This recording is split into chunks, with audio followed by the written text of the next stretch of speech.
Welcome, everyone. This is your friend, the DN What If, here with another exciting fanfiction. Today, we're diving into the story of what if Deku was trained by an ancient cultivator?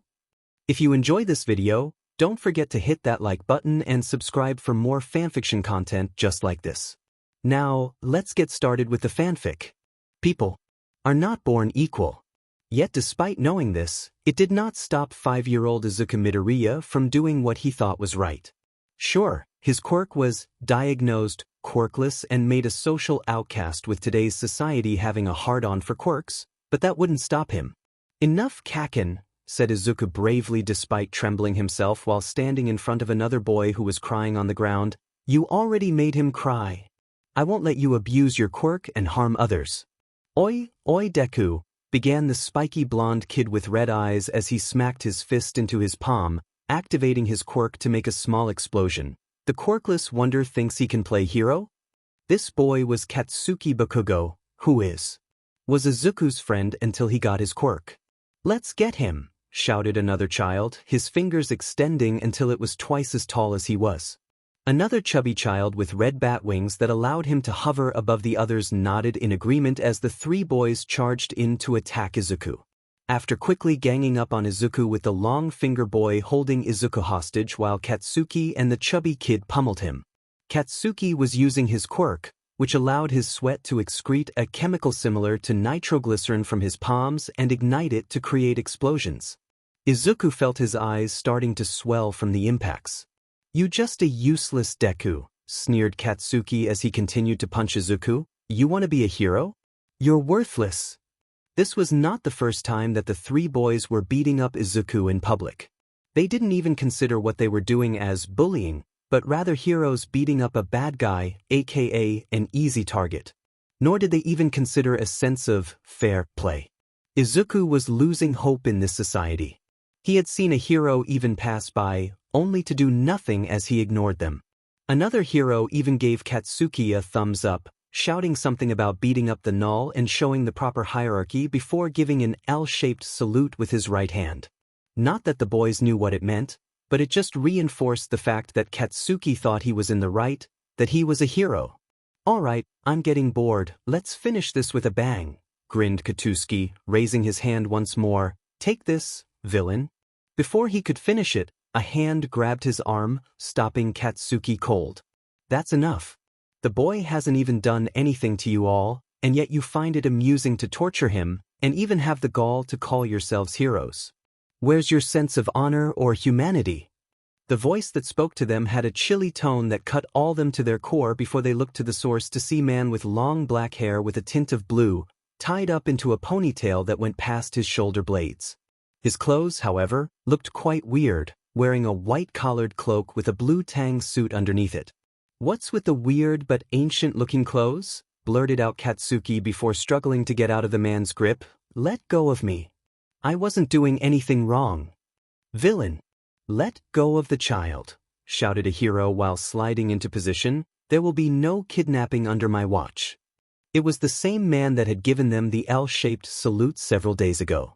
You're kidding me, scoffed the man. These three were bullying the other child, and you turned a blind eye, and yet when I stopped them, you come rushing in now. Where's your sense of duty and justice? All I saw were some kids roughhousing around while also establishing the proper hierarchy and preparing the quirkless brat where he belongs, underneath us proper humans as slaves, sneered the hero. At this point, he's not even worth being called a human. While two of Katsuki's lackeys cheered upon hearing this while not understanding his words, Katsuki frowned at this. This wasn't what he wanted. Sure, he thought Izuku was a Deku, but that didn't mean he thought Izuku as someone who wasn't even human. Did he? Izuku was starting to tear up upon hearing a hero of all things calling him that. Why wasn't I born with a quirk? Questioned Izuku. Even something as minor as being able to bend my toes another way or something.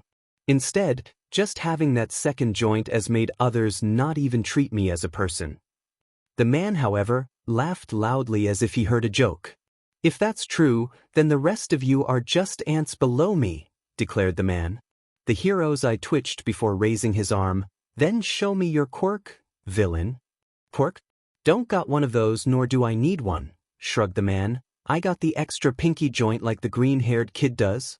But I warn you, you're courting death if you want to fight me.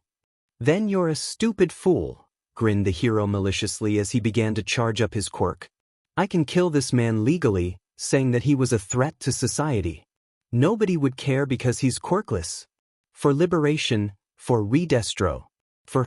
Why is this man's fist getting bigger? The hero didn't have time to think anymore as the man punched the hero in the face so hard that the hero was knocked unconscious, as well as being slammed into the ground. Well, that was pathetic, scoffed the man as he wiped his hand on the hero's costume. Courting death indeed. Now then. The man turned around to see Katsuki's lackeys already running away, with Katsuki halfway towards them, though hesitating before reaching his hand towards Izuku. Come on, Deku, we need to get out of here, shouted Katsuki, extending his hands towards Izuku. Izuku didn't move, unable to decide what to do. On one hand, a hero had been defeated. On the other hand, the hero had been insulting him, and the man who defeated him had said he was also quirkless. He didn't seem like a villain either, especially since it was the hero that had started it first.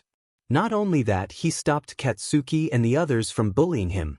The man smiled as he crouched down to Izuku's eye level. Don't worry. I won't hurt you. Let's get you patched up. As the man helped Izuku up to his feet, he glanced at Katsuki. Instantly, Katsuki felt something pressing down on him, as if gravity had increased. Don't tell anyone what happened, and I won't tell the authorities about you abusing your quirk. If it becomes known, then your desire to become a hero will be impossible. I'll make sure of it. Katsuki heard that statement and shivered before realizing Izuku hadn't reacted at all. He was sure if Izuku had heard it, he would have said something. Meaning the man had somehow said that statement for him only to hear. Is it a quirk? Thought Katsuki. Before dismissing it, the man had stated he was quirkless, so unless he was lying. Katsuki didn't want to think more of it. With that, Katsuki left. Come on, we don't want to be here when the others find out, said the man as he took Izuku up in his arms before suddenly disappearing from sight. Izuku breathed in and out as everything turned blurry before discovering they were now on the roof of his family's apartment complex, far away from the crime scene. Don't worry, I won't hurt you, said the man as he gently put Izuku down. Thank you, said Izuku meekly, causing the man to chuckle. Don't worry, it wasn't much effort, said the man as he rubbed Izuku's hair, so I hear you want to be a hero. Tell me why? Satisfy this one's curiosity. Izuku was silent for a moment, but the man seemed patient as he sat there. Soon, Izuku spilled everything. How he wanted to become a hero to help people, like All Might did. He didn't care too much about being a popular hero, though he wouldn't mind. But he wanted to save people, to bring hope with a smile just like All Might did. While kids his age just wanted to become a hero because it would make them popular or rich, his reason had never changed. But it all came crashing down when he was diagnosed as quirkless. The daycare teachers tried their best to treat him as an equal, but there were some who clearly favored the other children and ignored the freak. And now, even heroes think I'm worthless, sighed Izuku. What's the point in living in this society if everyone thinks I'm not human? You know that's not true, said the man lightly. Though disheartening, I doubt everyone has the same viewpoint. Your parents love you still, don't they? And I'm sure there are people out there who care for you. But what can I do? Asked Izuku, starting to cry. Everyone ignores me, even when I try to make other friends. Only Kaken ever bothers to talk to me, even though he's a bully. To be ignored by everyone, or to at least have his existence acknowledged, even as a punching bag, thought the man. Both are poor choices, but I suppose he does at least want someone to see him. The man hummed as he looked up to the sky. He had been in this world for a few weeks to explore, and already he had discovered some things about this world. He could leave now if he wanted to, but the boy had caught his interest. At that moment, he made his decision. What's your name? Asked the man before introducing himself. I'm Young Kai. Izuku Midoriya, sniffed Izuku as he wiped his eyes. Well then, Izuku Midoriya, do you want to become a cultivator then? Asked Young Kai. Izuku looked up in confusion before Young Kai stood up fully, letting Izuku see him in his glory as the sun set behind him. Cultivators, we are destined to go against the heavens. Yet because we defy the heavens, we grow stronger and force the heavens to accept our existence. You said that society rejects you. How about defying them, rising above them all, and becoming a hero that you envision, not what society has set for you? As Izuku heard this, his heart pounded as he looked up at Yonkai. Suddenly, the man in front of him didn't seem so simple, but rather his existence seemed to grow even bigger. Soon, everything faded away, leaving only darkness, yet Yonkai stood in front of him. Izuku could somehow feel power emanating from Yonkai that defied all logic. "Do you want to become my disciple?" asked Yonkai. Izuku couldn't help but kneel before replying, "Yes." "But why me? I mean, Kakin is super dash." Yonkai interrupted him. "True, he has talent. But he will never be able to cultivate." Izuku blinked in confusion as Yonkai elaborated, "I've discovered that anyone that has a quirk can never cultivate, or at least it will be harder. Not too sure, but maybe it's the trade-off. Being blessed by the heavens and earth, they will never try to surpass it, whereas cultivators go against them. Or maybe it's something else, but I've never gone into it. You can cultivate, I can tell. But most importantly, I've seen your character. You fought because they were bullying another child, intervening on behalf of another. You've never started a fight for no reason. Though you're weaker than others, martial arts and other skills can always be improved upon.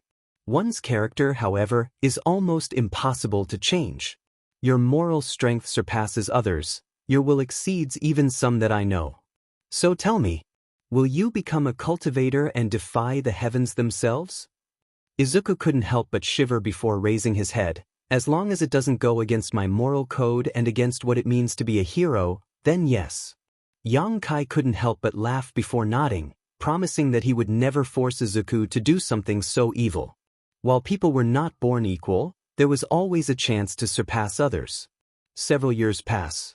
12-year-old Izuku was meditating on a piece of rock, taking in the environment as it was. He was sitting in a rather beautiful area with a pond and a small waterfall that fed into it. Near him were some trees that fed into the scenery as well as some flowers. Just down the road from the pond was a villa that Izuku currently lived in by himself. Inko was currently with her husband, traveling along with him. How this came to be was that his master, Yonkai, had managed to save some super rich businessman's life as well as protect his family. The man was so grateful that he insisted on repaying Yonkai.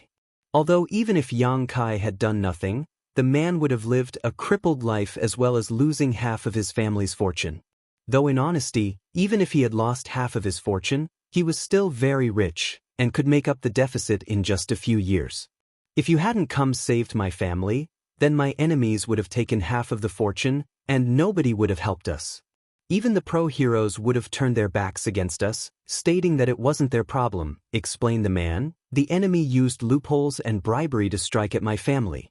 The fact you stopped it means everything to me. My daughter might have been harmed, or worse, taken from me. I don't care if you're not a pro-hero, you're my family's savior." Not only that, but the man's grandfather was saved when Yonkai treated his illness with a special treatment and medicine when all modern medicine had proved useless. And so Yonkai decided to ask for a private land to use. He just wanted a place to carve out a teleportation array so he could come and go, and the man responded. With this, though sweat dropping at the gift, Yonkai accepted it. Which led to another secret that Izuku learned about his master. That he was technically an alien, though certainly not what Izuku expected. Not only was he from outer space, but possibly another dimension. Yonkai had come to this planet on a whim, and hadn't expected to take a disciple, but since he had, he was going to do it right. So Yonkai made a teleportation array that connected to his own homeworld so he could travel back and forth whenever he wanted to do so. Since Yonkai wouldn't stay there forever, Izuku was made the landlord, with his first job as his disciple to protect and clean up the place, to which he eagerly accepted as he moved in. Yonkai promised to train him, but he did need to travel around the galaxy. This led to another thing. Izuku didn't only have Yonkai as his master, but several others who were friends or allied with Yonkai, with each one of them teaching Izuku every now and then. Inko was, of course, told the truth about everything, who immediately fainted upon hearing the news. All of them reassured Inko that they would take care of Izuku when she finally woke up again, which led to Inko deciding to accompany her husband on his job. The main reason she did so was that they made a special amulet for Inko as well as a tag that allowed her to teleport back home anytime she wanted to, no matter where she was. The tag would serve as a beacon to teleport back to wherever her husband was. That way, she had the time to spend with her two favorite men in the whole world. Hisashi, despite his lack of presence in Izuku's life, always cared for him. It was just his job involved him traveling a lot, and he was very good at his job, making him high in demand. He did remember all important events related to Izuku, such as his birthday and such.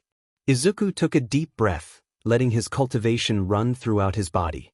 His masters had all been gentle but firm with his training.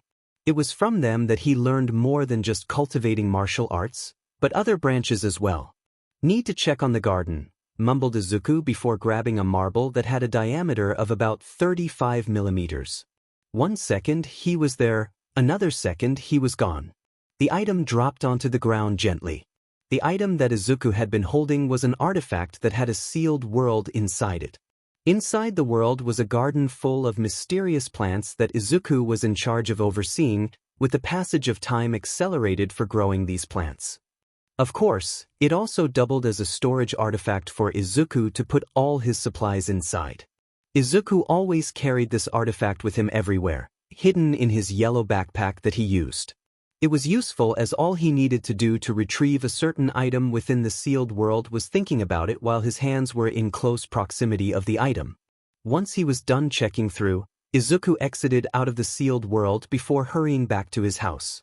It was almost time for his lessons with his teachers, one of the things he looked forward to. Outside, in society, he was quirkless and was shunned by everyone. It didn't help that Katsuki always kept harassing him without getting into trouble. If he tried to respond, then he was always painted in a bad light, as teachers favored Katsuki, thinking with his powerful quirk he could be a hero and wanted to ride on his coattails. So Izuku gave up trying to make friends for the while, knowing none of them would help him. But he wasn't lonely. He had his family, and he had his teachers' families that played with him when they were visiting. Aldera Middle School. "Hey Bakugo," said a kid in the 7th grade classroom, "wanna see what Deku is up to?" Katsuki Bakugo looked up from his seat, glancing at the extra talking to him. He never bothered learning the names of his classmates, as they were just extras. The only name he technically remembered was Izuku, though he called him Deku since he was quirkless. He was also the only name Katsuki knew how to spell correctly since Deku was derived from writing Izuku's name backward. "What for?" snapped Katsuki. "He has detention today," grinned the extra, "for speaking ill of his betters." Katsuki scoffed at that before looking over to Izuku.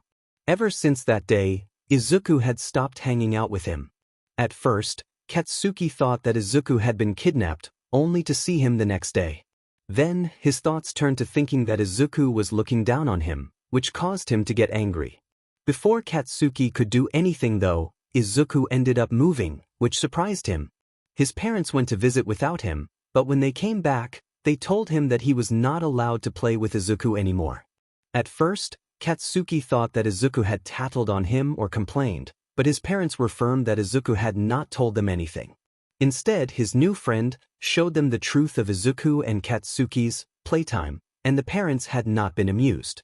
Words had been shouted that night until a compromise finally came to be, to which Katsuki and Izuku were no longer friends, nor talked to each other.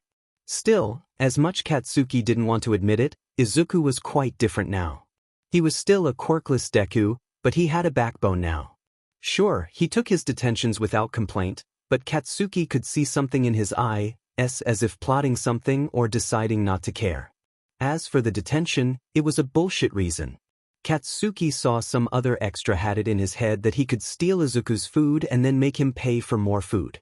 Izuku ignored him at first, calmly eating his own food when the extra tried to take it. Izuku turned, carrying his lunch tray away from the idiot while eating at a slightly faster pace. The bully tried to catch Izuku, but he kept dodging until he finished eating and put his tray away. The bully may have thought he was doing some sick hero moves, but all Katsuki could see was the bully flailing like an idiot. "Take this," shouted the bully as he finally decided to use his quirk, which allowed him to extend his fingernails slightly longer. They were sharper and more durable than regular fingernails, but not by much. Izuku leaned back, allowing the bully to miss completely once more. The bully overextended himself and tripped, falling forward and coincidentally falling face-first right into his own lunch that he hadn't even finished. Before a cry could even be heard, the teacher, who had been watching the whole thing, stood. "Midoriya!" shouted the teacher as he stood up, dropping a red and black book that Katsuki saw the words "meta" before it flopped over. "What do you think you're doing? Causing trouble for other students and even hurting them? Go stand outside the hall immediately for your insolence." Even though Izuku had done absolutely nothing, the teacher was very biased, especially against Izuku. Izuku didn't say anything, but his glare made it easy to tell he was not amused. Katsuki swore he saw a flash of red as well as something shiny reflecting out of Izuku's pocket, but Izuku had already left. However, the teacher interpreted the glare as Izuku speaking rudely to him, and so assigned detention. Izuku sighed as he sat alone in detention. His homeroom teacher was the most biased person of all times, in his opinion. He always tried to blame everything on him only, despite the fact he had nothing to do with the idiot hurting himself. Not only that, but a good 3/4 of the faculty always looked at him as if he was scum. Izuku had half a mind to blow off the detention, but decided to obey, for now. "In detention again?" sighed a teacher as he walked into the detention hall. "At least it's Tanaka-sensei today," thought Izuku. He was one of the few teachers who didn't discriminate against his quirkless status. Other teachers kept fudging with his grades, making his marks lower than the ones on whom they had pinned their hopes on becoming heroes so as to ride off their coattails, such as Katsuki. Izuku, of course, wasn't taking this lying down. He had marked every single paper, gathered evidence, and recorded every infraction he had done with a statement saying he disagreed with every single one of them. "Just a few more years," muttered Izuku as he opened up his cell phone before going to a specific website. The UA University website, where he wanted to apply to become a hero. Tanaka ignored whatever Izuku was doing in favor of grading assignments. He was well aware of the hate-ner that almost all the staff seemed to have on Izuku, but was too powerless to do anything.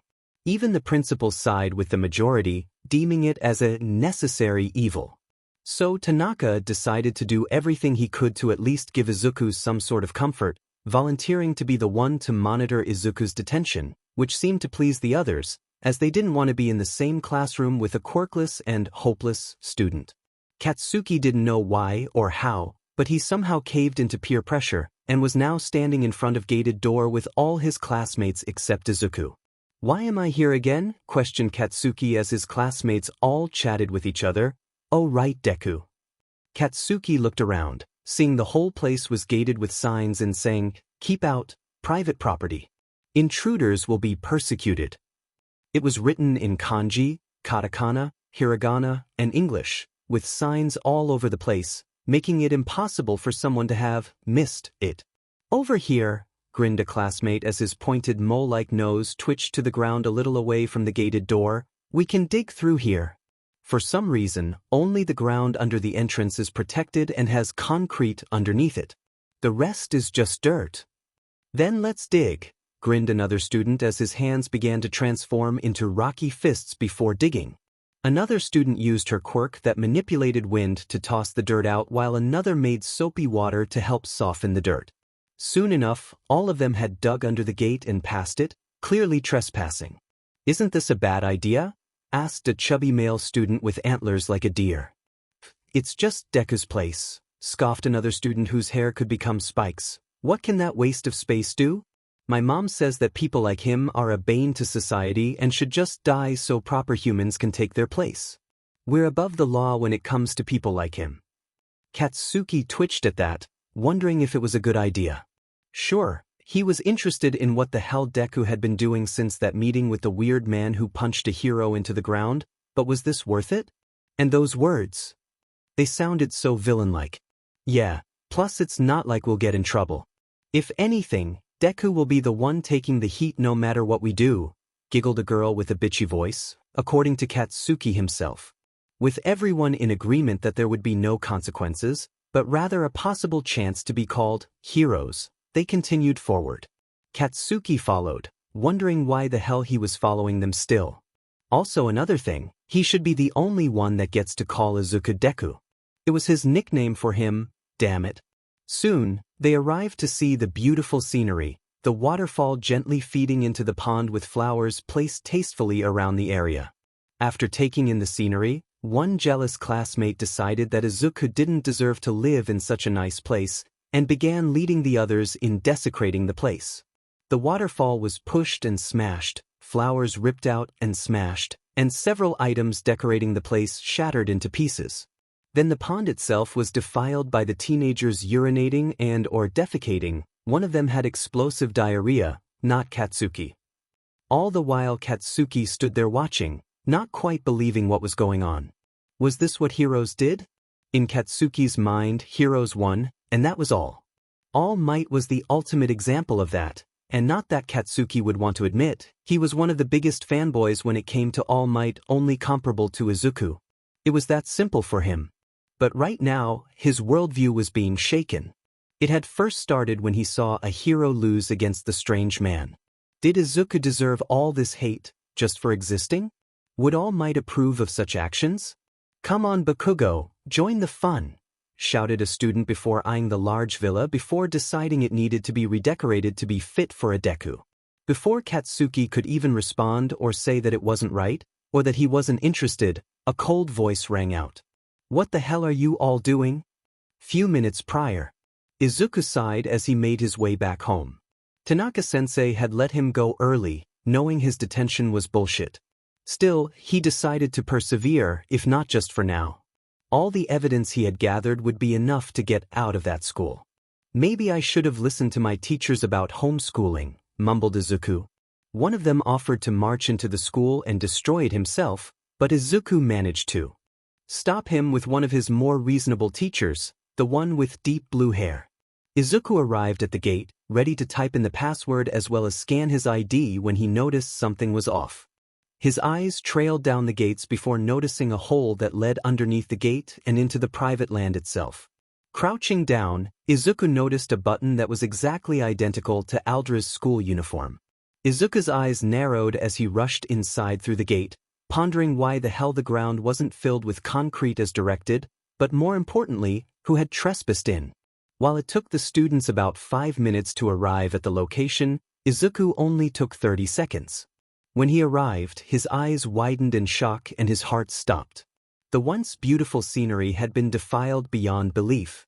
Izuku could see all the plants had been uprooted, the vases smashed, the waterfall broken, and the once purified pond now filled with feces and piss.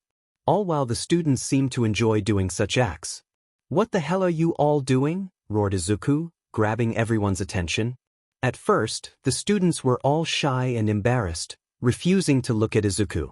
However, after the shock of being caught passed, one of the more cocky ones began marching his way towards Izuku, intending to show him just where he belonged. Izuku ignored him, staring straight at Katsuki Bakugo. Did you lead them all here? Did you plan this? Asked Izuku with a stone-cold voice, looking at the person whom he once called friend. Katsuki hesitated at that moment. He wanted to bluster and say he was the leader, but he didn't want to claim credit for this. He hadn't even done anything, still too shocked at what was going on. "Piss us off. You don't deserve to talk to him," stated a lackey with a stretchy neck. "Unlike you, he's going to go far. But don't worry, you can make it up to us all for being such a waste of space." "Yeah, first, beg for forgiveness," scoffed a girl, following the hype train. "Then, pay for our lunches. You can be our little gopher. It's the least you can do for polluting our space," said another. "And finally, you're going to be our punching bag so we can show the world that we can be heroes, while you can be the little weakling villain," said another one as his body expanded into a muscular stature. Izuku took a deep breath as almost all of the boys in the class surrounded him with leering grins, along with some of the girls joining in. Katsuki was still standing away from them when he noticed Izuku taking a deep breath. Despite their differences, Katsuki had been friends with Izuku since they were babies. So he was aware of the various ranges of Izuku's emotion. He was mostly defaulted to crybaby or happy, and almost never anger. But when Izuku opened his eyes, Katsuki could see the flames of anger burning within him, an emotion that Katsuki was most familiar with himself, but most foreign to when it came to Izuku. "Looks like my teachers were right," muttered Izuku to himself. "Sometimes, the strong are the ones who control the laws. Strength is everything." Tang's sect mysterious heaven treasure principle: one cannot forever pretend to be a pig to eat a tiger, otherwise one can really become a pig to the slaughter. The line rang through his mind, hearing his teacher's voice reciting it to him. One of the students was tired of waiting, and so tried to punch him with his rocky fists, intending on teaching Izuku a lesson. It was at this moment that they effed up. Izuku parried that punch, guiding it away from him before countering with a right straight to the face towards his attacker. "This won't hurt a bit, he's Quirkle Dash," thought the student, only to have his thoughts interrupted and silenced as Izuku's punch landed, sending an explosion of pain up the boy's brain before falling unconscious. Just because Izuku was quirkless didn't mean he was powerless, especially after being trained by some of the strongest cultivators, which included body tempering among other skills.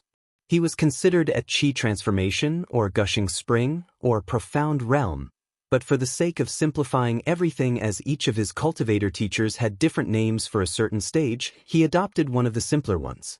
The ranking he used had none, bronze, silver, gold, platinum, and diamond, with each ranking separated by 5 ranks in ascending order.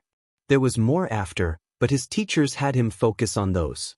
It was only after completing diamond was he able to accompany them outside the world. He was able to use chi to layer over his body, and thus was a silver rank. Time seemed to freeze as everyone witnessed the boy with rocks for hair and could use his quirk to create rock fists falling unconscious. "Get him!" screamed one of them, which caused everyone to attack.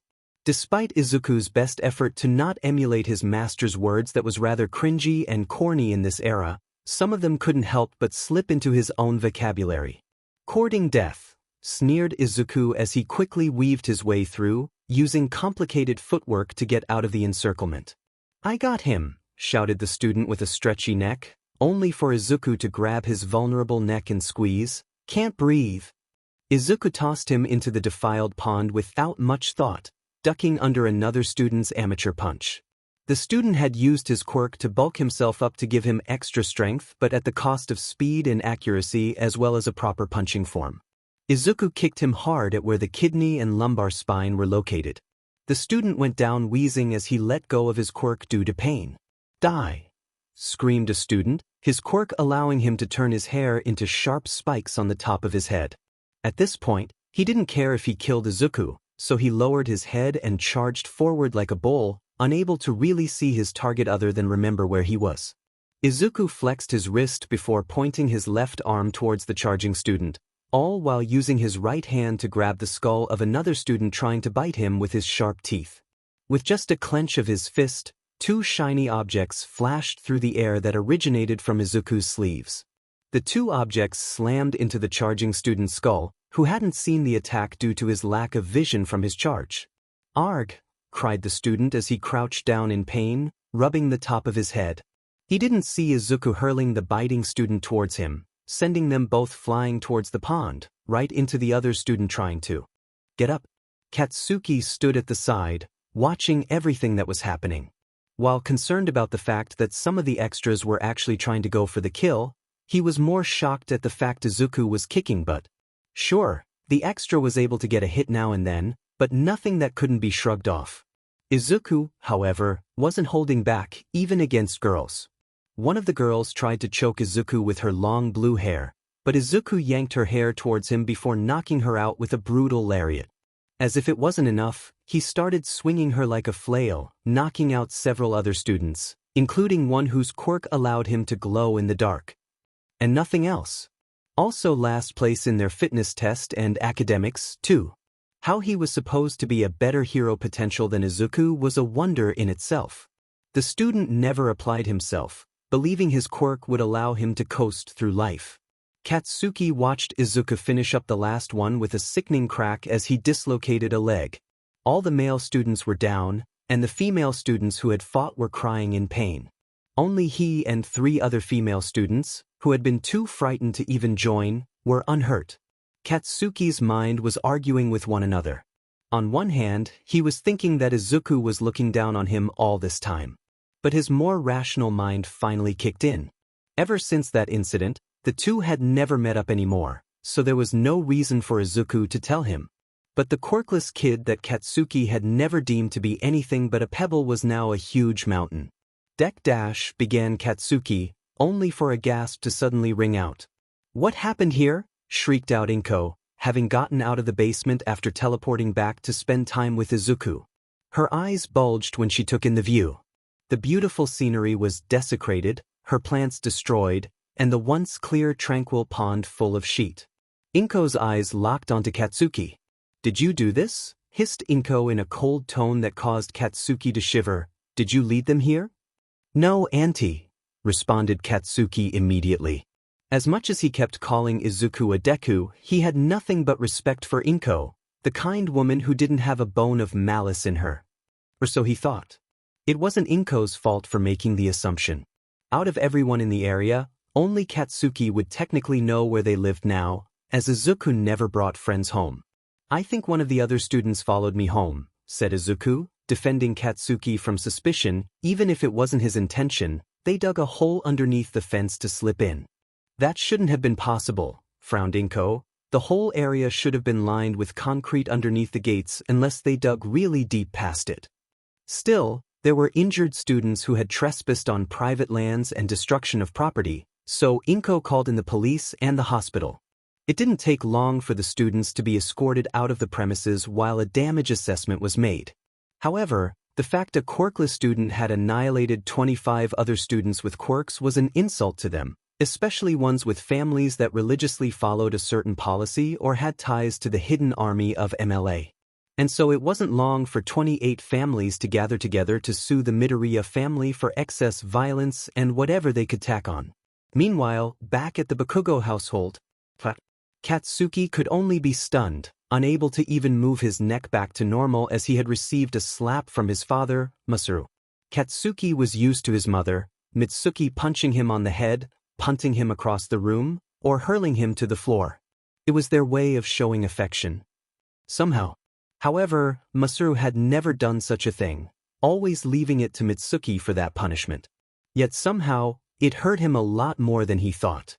Do you know why I'm mad? Asked Masaru. Katsuki remained silent, unable to speak. Mitsuki was the one serving tea between the both of them, a rare sight indeed. We were aware that after you gained your quirk and Izuku didn't, the two of you drifted apart. Of course, when we found out you had been bullying literally your childhood friend since your birth, we were not pleased. But Izuku pleaded with us that since you were just a child and were playing around and to let it go. So we did, under a few circumstances, said Masaru slowly, but Inko has always treated you kindly, has she not? Katsuki stiffly nodded his head. He could remember the times that she had helped him despite not being on good terms with Izuku.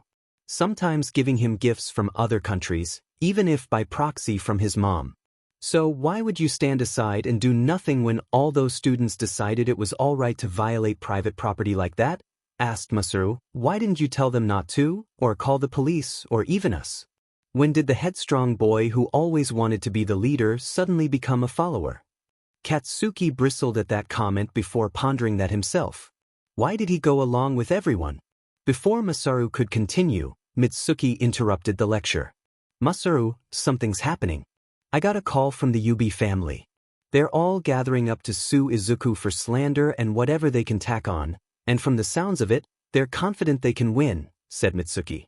Masaru frowned at that. In his perspective, it was a clear-cut case.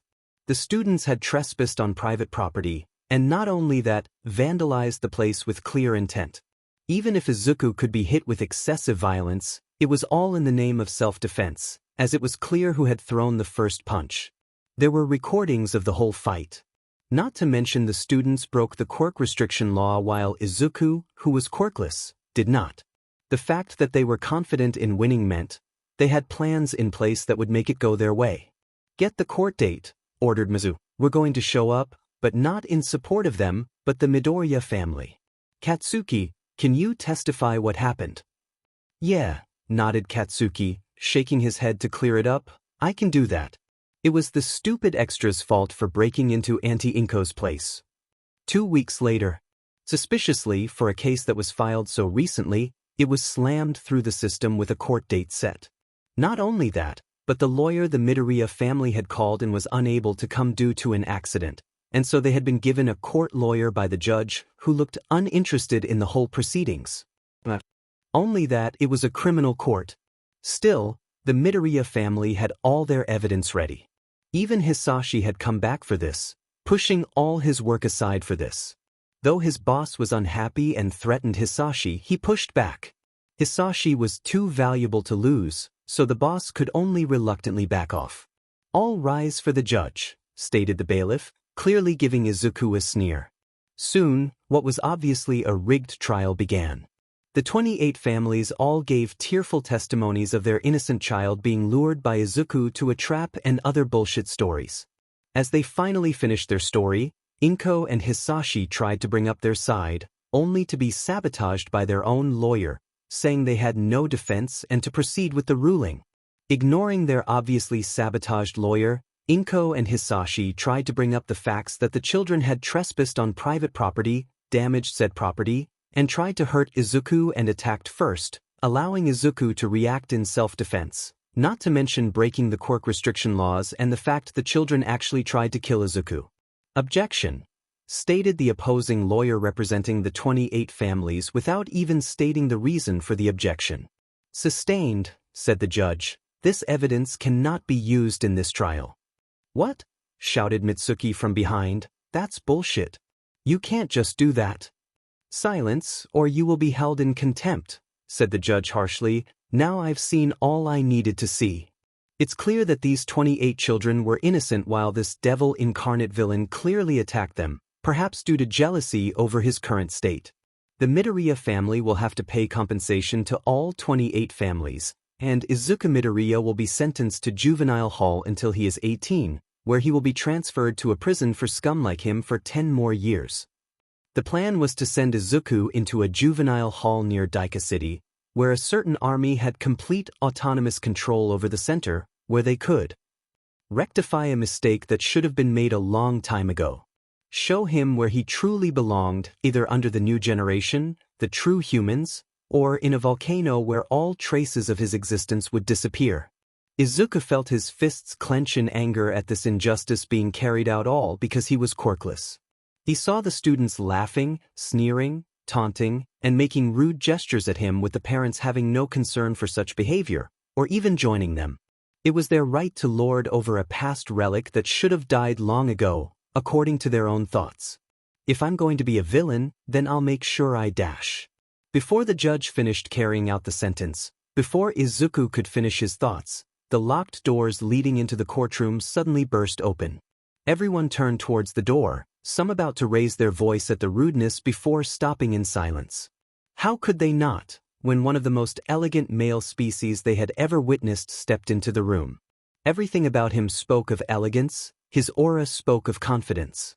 His gentle steps, his flowing royal azure blue hair that despite being tied up, and his blue clothes looked like they had been made from the finest tailors and materials. Who are you? Bristled the judge in anger. Master, greeted Izuku hurriedly, only for the man to smile as he gently lifted him up. I came when I heard what was going on, said the man. You are one of my disciples, as well member of the Tang sect.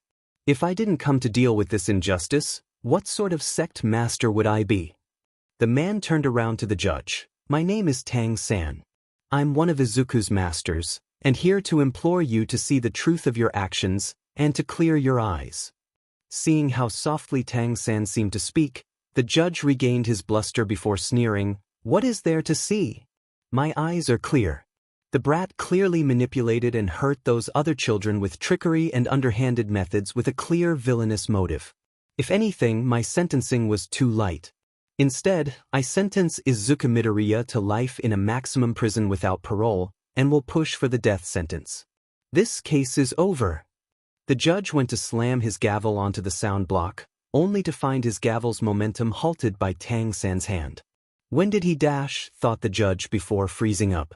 The once soft gentle eyes of Tang San suddenly turned fierce. In the judge's view, he felt like he was now standing before a god facing judgment, and it wasn't favorable. More specifically, a god of slaughter.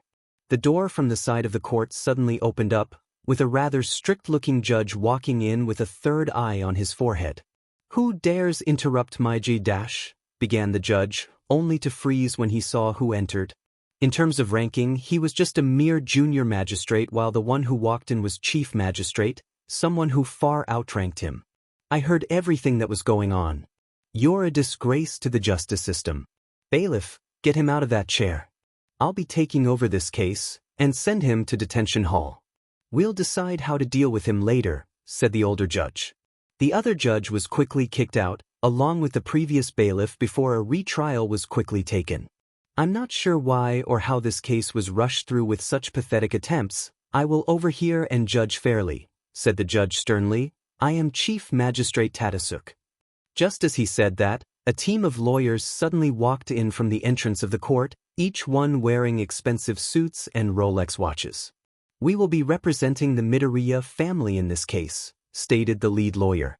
"Hey, wait, I'm the court-assigned lawyer for this. You can't just take over. I'm handling this case," blustered the other lawyer, only to get a glare from the lead lawyer. "What's your name?" barked another lawyer. "Your license? Bar ID? We saw your rather apathetic handling in this case. Where is your professionalism? Don't answer. I'll make sure you never practice law again." "This isn't going as planned," hissed one of the mothers to the lawyers representing them. "Don't worry, we can handle this," said the opposing lawyer, albeit slightly nervous. That nervousness sank into despair when the defense lawyer lifted his suitcase onto the table to reveal to them a personalized logo with a stylized Y that belonged to one company only, followed by the Roman numeral 1. Detnerat was a rich company in Japan, but that was only within Japan. Sure, nationally they were considered the richest. However, compared to multinational companies, they were still at the bottom of the rankings. The Yayorozu was one such company that far outstripped them. While he may work with Detnerat as their lawyer, he was not their best lawyer. The reason he had been chosen was to still keep a low profile, not to mention the case should have been an easy one. He was largely out of his league against the Yayorozu defense team, especially against their best ones. The Yayorozu lawyers had 5 different teams, each one ranked differently, with one being the best while 5 were the weakest, but even their weakest team could slaughter him. And now he was being placed against the best of the best. The lawyer felt his soul leaving as the team of lawyers all turned to glare at him, as if ready to eat him alive. And eat him alive, they did. With the retrial underway, along with the mountain of evidence the previous judge had dismissed as irrelevant, it was a one-sided slaughter. As Izuku looked around, he noticed someone poking his head out from the side door. Taking a better look, he saw a face with orange hair and blue eyes giving a wink before pulling back. Izuku could only smile. Out of his masters, that particular one was the most cunning and vicious in revenge. "Looks like this is coming to an end," noted Tang San as the final verdict was announced, with the Midoriya family coming out on top, before standing up. "If I may," suggested Tang San as the judge was about to announce the sentencing, "while they did do some rather harsh acts, they are still children. As seen, there was a lot of property damage that needs to be fixed. So instead of paying the full amount owed for the destruction of the property, we can cut it in half if they are willing to work to help renovate the land. It can be counted towards community service, and if applicable, training. We can start as early as tomorrow." The judge hummed for a second before glancing at the Midoriya family, asking if they were all right with this suggestion. While Hisashi wanted to incinerate them all for everything that had happened, he decided to keep his mouth shut, afraid his next words could potentially spit fire from anger. It was Inko who took over and nodded in agreement. "Then all 28 children will work to help renovate the lands, and they will have to pay 3/4 ths of the reparations fee," declared Judge Tadasuk. "I feel like a half would be too lenient. This case is over." With a loud bang, Tadasuk ended the case. "Inko, Hisashi," said Masaru as the Bakugo family quickly approached them. My wife and I apologize for Katsuki's behavior. You can expect him to participate in helping renovate the lands. Even if he didn't do anything, he stood by doing nothing, which is just as bad. You may use him for as long as it's needed. The trio bowed in apology, though Mitsuki forced Katsuki to lower his head more when he didn't seem to bow low enough, and then lightly hitting his head when he wasn't saying anything. I'm sorry, apologized Katsuki, which was probably one of the hardest things to do with his own personality. I should have done something. I don't know why, but I followed them like a DMN sheep. I'll work hard to help fix everything. While the Bakugo family was apologizing, Tang-san couldn't help but notice the other 28 families were still giving them sneers as they passed, not even offering an apology. Another had a smirk, as if the sentence they had been given wouldn't go through. It seems like we will have to do something about that, thought Tang-san. Funny, even across worlds and dimensions, you still encounter people who think their lineage or whatever ego they have makes them above others. Now then, while we have the chance, we need to do something about the fence, said the lead lawyer as he adjusted his glasses. The patriarch has told me he is ashamed that such a thing has happened and has promised to find a new company that will comply with all standards that have been set, not skimp over in order to finish the project faster. I might have a company in mind, hummed Hisashi after drinking copious amounts of water. They're a little slow, but they do excellent work. Think it started with a U? It's like Urara? Urara something. And that is the standard that we should look for, commented Tang-san. Go ahead with it. I will contact Yang Kai about this. Next day, Izuku sighed as he looked out to the pond. There was a lot of work to be done, even after removing all the sheet and draining out the water. It was good for training, he supposed. Looking behind him, all he saw was Katsuki Bakugo and one other female student. And nobody else. The missing students hadn't even offered any excuse, just sneered and walked away. Though it was an improvement, as they ignored him now. Even though the homeroom teacher had been informed about the punishment, he did nothing to enforce it, just giving Izuku a glare. What the hell, where is everybody? Cursed Katsuki. It was a unanimous vote. Everyone said they wouldn't do it. It was below them, stammered the girl nervously, and their parents agreed, and even said they wouldn't pay a cent. That the case wasn't legitimate. They're looking to appeal and sound confident. Then why are you here? Asked Katsuki bluntly. My family decided it would be safer to serve the sentence, mumbled the girl. While shocked at the blatant disrespect, Izuku sighed as his masters had told them that this would most likely happen. Though they had promised they would take care of that. Then we'll just start with the three of us. We have a lot of work to do, said Izuku. 2 weeks later. We'll kill him, shouted a voice inside a room. Inside an abandoned warehouse, members of the 28 families gathered inside, though none of the children. It was comprised of adults only, who were related to someone in those families one way or another, with all of them idolizing the Meta Liberation Army book like a religious text. Each one of them believed in the MLA creed, and believed that they shouldn't have to pay up because some uppity quirkless bug, whom they didn't even consider a human being, complained. We should torture him first, make him see why he should have taken what happened as a blessing instead, giggled another member. I'll make him eat sheet, shouted another member. I had diarrhea, and even then it'll be too good for him. What about the parents? Asked another. What about them? Scoffed a male, who was sharpening his fingers. They should thank us for getting rid of that scum, and if they aren't, then they are freak lovers who should be killed. We are the true path to the future. Those relics shouldn't exist anymore. He can just blame himself for not getting a quirk like a normal person. Seems like you all haven't learned your lesson, chuckled a voice that rang throughout the room. Everyone turned toward the source of the voice to see Yang Kai leaning back against the closed entrance door. Who are you? Hissed the crowd as they took fighting positions. One of the masters of the boy you intend to kill, said Yang Kai without worry. He's rather naive to believe in the best of people as well as the law, but it's certainly a refreshing outlook. This world is rather more organized than what I'm used to, I admit, but in the end, the world is still the same. Arrogant assholes who think the power they have is enough to lord over others. Quite embarrassing really, seeing just how little you all have. They all bristled in fury before one of them with a rather hulking figure stepped forward. towering over Yang Kai. "Who do you think you are?" demanded the man. "Do you know who I am? I'm a soldier of the Amulet.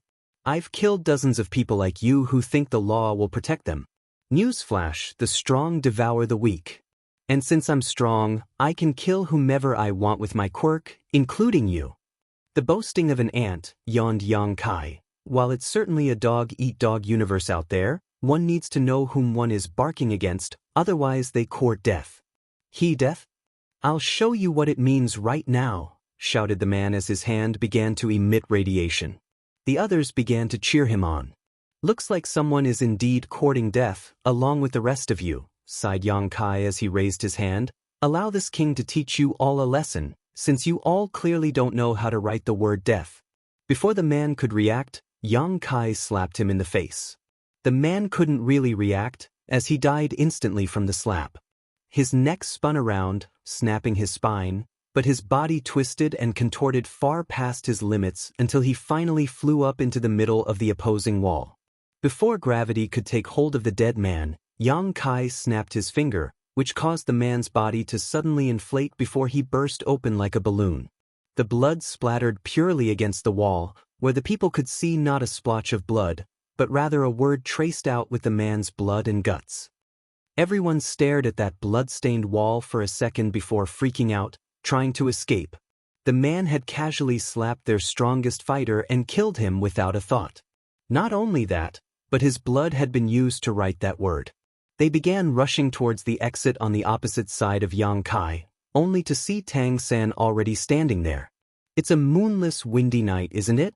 questioned Tang San as a cloud floated over the top floor windows, shadowing his figure. But all they could see were those normally blue eyes turning red, filled with killing intent, perfect for killing. One of the men in the middle held up his arm, ready to blast his way out.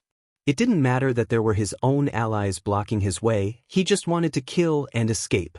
Before his transformed arm could fire, 2 knives found their way through his brain and throat. How? The man could only think as the knives had somehow hit him without hitting anyone else. To anyone who was a resident of this specific planet, all they had seen was 2 flashes of light shooting forward, weaving through the crowd before finding their mark. "The windows to the side.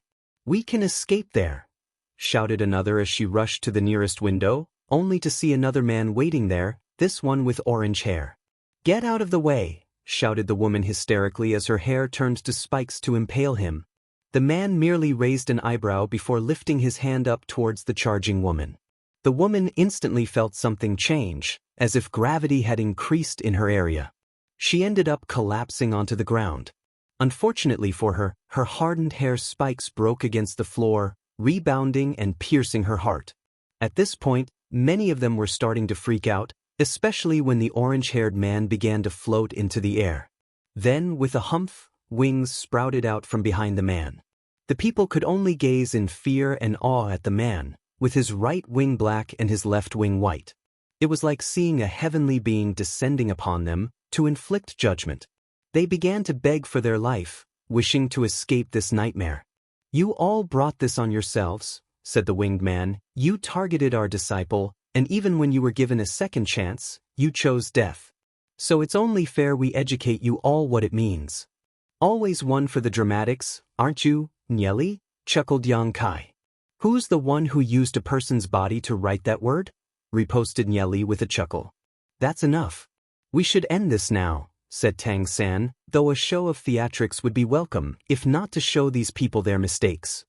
The crowd shivered in fear as a change seemed to overtake the other two. They wet their pants when Tang San suddenly grew eerie metal-looking spider legs from his back while Yang Kai seemed to transform into a dragon hybrid, though those sharp-looking claws looked like they could easily tear through them. It would take days before people would discover that the people who had gathered in the warehouse had gone missing. Izuku sighed as he wrote in his notebook, ignoring his teacher's version of history, going over before dawn of quirks of how the quirkless people were barbarian and lesser humans, firing jabbing remarks at Izuku. If that was true, why aren't we exploring space? Thought Izuku to himself. His masters were already traveling through the stars, and they were technically quirkless. Also, the teacher might have forgotten to mention that before the dawn of quirks, The quirkless humans had managed to travel to the moon. And yet, 200 years later, there had been no advancement in space travel. The rise of quirks had stopped that for certain. Some people claimed that if it hadn't been for quirks, they as a civilization would have already been traveling through the stars. Not to mention they were still using technology that was almost the same as the 21st century despite being in the 22nd century. Barely any real advancement in technology, all because all research was being funneled into studying quirks. Izuku understood why, but to make it sound like all their current technology was only because those who had quirks had invented them, ignoring all the famous advancements, like being able to utilize electricity, were all quirkless people. And thus, we, for the most part, the HMO superiors, began to lead the world into true peace, unlike the HMO sapiens, the quirkless barbarians, stated the teacher. Remember, this will be on the test. Izuku, along with Katsuki, ignored him. They knew DMN well that despite their teacher's radical view, putting such views in their tests when they applied to UA University was a red flag that would ensure they would be kicked out, if not black-marked. As the bell rang, Izuku put his stuff away, ignoring his teacher's glare as he walked out. However, before leaving he turned around to look at his classmates. The same classmates that had defiled his home, and were now ignoring the punishment that had been laid out for them. It had been 2 weeks and a day already, and though the students left him alone for the most part, almost all of them still sneered and taunted Izuku, though behind his back now. As you all know, began Izuku, clearing his throat as he caught all their attention, it's been 2 weeks since the court date. And out of the people who have come to actually do community service, only 2 students out of the other 29 students have come. The rest of you have blatantly ignored it despite the judge's ruling. As for the payment plan that has been set up, again, only 2 families have followed through with the first payments while the rest of you have ignored it, despite all the phone calls, emails, and mail. Please be warned that if you and your family do not follow through, the punishment for ignoring all of it will be quite harsh. After all, as the teacher said, we live in a society of law, not barbarians like the past, right? The teacher growled at his message being thrown at his face while the other students ignored Izuku's warning. They had been repeatedly told by their parents and their teachers that there was nothing to worry about, that a quirkless freak had no power over them. The rules were there to protect them, not a quirkless person. They had no such rights. Some of the students were wondering where some of their relatives, or in some cases, mother or father, were at. They had been the ones most vocal against Izuku and his family after all, only to suddenly disappear. They had promised to come back in a week and a half, promising everything would be fine, only to never return. At the warehouse, the police, along with some pro-heroes, had quarantined the whole warehouse. The reason was that it was a bloodbath inside. It had been first discovered by a security guard, who had just been doing his rounds when he noticed the lights flickering inside that specific warehouse. The man opened the door to see all the gore covering the floor, walls, and ceiling. It was like seeing a horror movie scene, except it was real. The intense stench of blood made the man quickly run away before vomiting on the floor. It took the man several attempts to dial 110 for the police. Despite the man's warning, the dispatch only sent 1 police car to the warehouse. The 2 officers walked up to where the guard had pointed at, only to stop as they surveyed the area. The newbie instantly ran away to vomit while the more experienced one, with a grizzly bear face, merely took in everything before heading to the police car. Dispatch, we're going to need a lot more people here. Get forensics out here immediately, along with some pro-heroes if they're nearby, stated the veteran. It was only after he did so did he throw up. He had managed to push it away long enough to call for backup.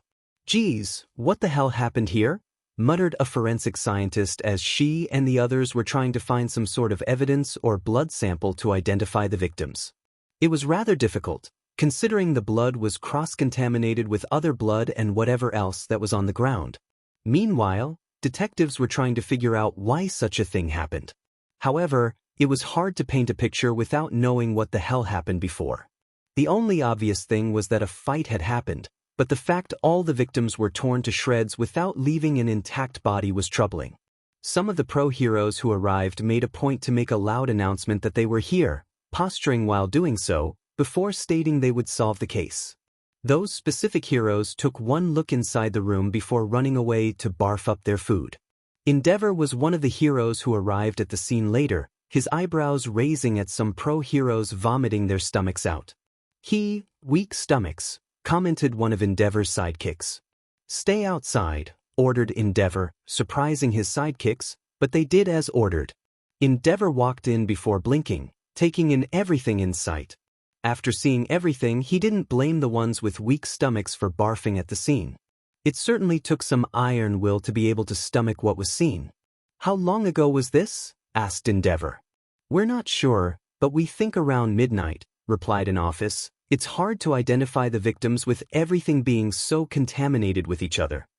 Then what about that? Asked Endeavor, pointing to a specific wall that had a certain character on it.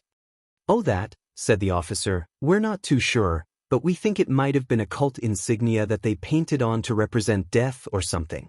Take a sample of that, ordered Endeavor. When the officer looked at Endeavor with a questioning look, he continued, that's not paint. That's human blood. Even if it isn't, there's no risk in taking a sample. From the looks of it, that's the only one that's not contaminated with other blood. The officers saluted before quickly ordering the forensic team to get a blood sample off the wall. Endeavor took in the scene before pondering just who could do such a thing, and how powerful were they. Was it another villain trying to make a name, or perhaps a vigilante who decided to take a darker path of justice? Meanwhile, at a distance, Nieli, Yang Kai, and Tang San stood there, looking over their handiwork. Killing all those ants had been child's play, even if they had lowered their own power levels by a lot. Well, that takes care of that, smirked Nieli. But don't forget, some ants just don't learn even if you slap there. Sometimes you have to go deeper, reminded Yang Kai. Those brats still haven't reported in, according to Izuku. Some people really can't see a chance even if you rub it in their face. Those who refuse a toast must be forced to drink a forfeit, sighed Tang San. If they don't want to grab the chance given, then they can only be punished. Izuku is already gathering his proof against the school, right? Asked Nieli. Good brat knows that one can't be nice to everyone all the time. Hopefully he really takes in my principle, grinned Yang Kai. Those who respect me 1 step, I respect 10 steps. Those that wrong me once, I beat 3 times. The school has been wronging him ever since he stepped in there just because he's quirkless. Stupid fools don't understand what it means to have actual power. While I don't mind our student being ruthless, I hope he can also temper himself. Not everyone in that school deserves to burn. Izuku does mention a teacher who always tries to help him, said Tang San. If he can't differentiate good from bad, then it will be troublesome. If Izuku had to rate his teachers, he would say that Nieli was the most cunning, Yang Kai was the most ruthless, and Tang San was the most sophisticated well-tempered. Each one he respected a lot though, as they changed his life. Well, once Izuku finishes dealing with that school, I think he should be homeschooled for a bit, hummed Yang Kai. Even if he went to a different school, there's a chance he might have to deal with the same sheet. I'm sure the Yaoyorozu family would be eager to do so if I requested it. It would also give Izuku more time to cultivate. You're just saying that because you want our disciple to get together with their daughter, laughed Nieli. Yang Kai shrugged. Well, the patriarch and matriarch both insisted that their daughter be able to meet our disciple in a more formal setting as thanks for saving their lives. Though if the daughter grows up to be anything like her mother, then our disciple will be quite lucky. True, but you never know if there is somebody else, said Nieli, wagging his finger. From what I remember, there used to be a fiery orange-haired girl who spent time with our disciple before she had to move. She seemed very attracted to him. Who knows, if they get back together there might be some competition. Or he can do like we did and marry them both, laughed Yang Kai, Nieli following suit. After all, strong men attract women. Perhaps our disciple will not follow your polyamorous harem ways and establish just a single wife, like I did, coughed Tang San. The 2 other cultivation masters just gave Tang San a deadpan stare, causing him to slightly flinch at that gaze. What? Asked Tang San. We know that you have a wife, but don't bullshit on having another lover, declared Nieli. Bullshit? How would I do that? You 2 have met my wife, you think I'd take another lover behind her back? Said Tang San in aghast. I'm not like you too, especially you Yang Kai. I've heard stories about you from my wife when she talks to your wives. Yang Kai could only whistle as he looked away, but Nieli pushed on. Oh? While it's true you officially only have a wife, care to explain why Qian Renshue's kid looks like yours? She looks nothing like me, stated Tang San. Oh sure, she's a carbon copy of her mother, except the eye shape and colors suspiciously look like yours, teased Nieli, not to mention she always seems to glance at you at every chance. And what about Hu Laina? No comment, replied Tang San, turning around and walking away to signify this talk was over. You walking away just tells us we're right, shouted Yang Kai, but was ignored.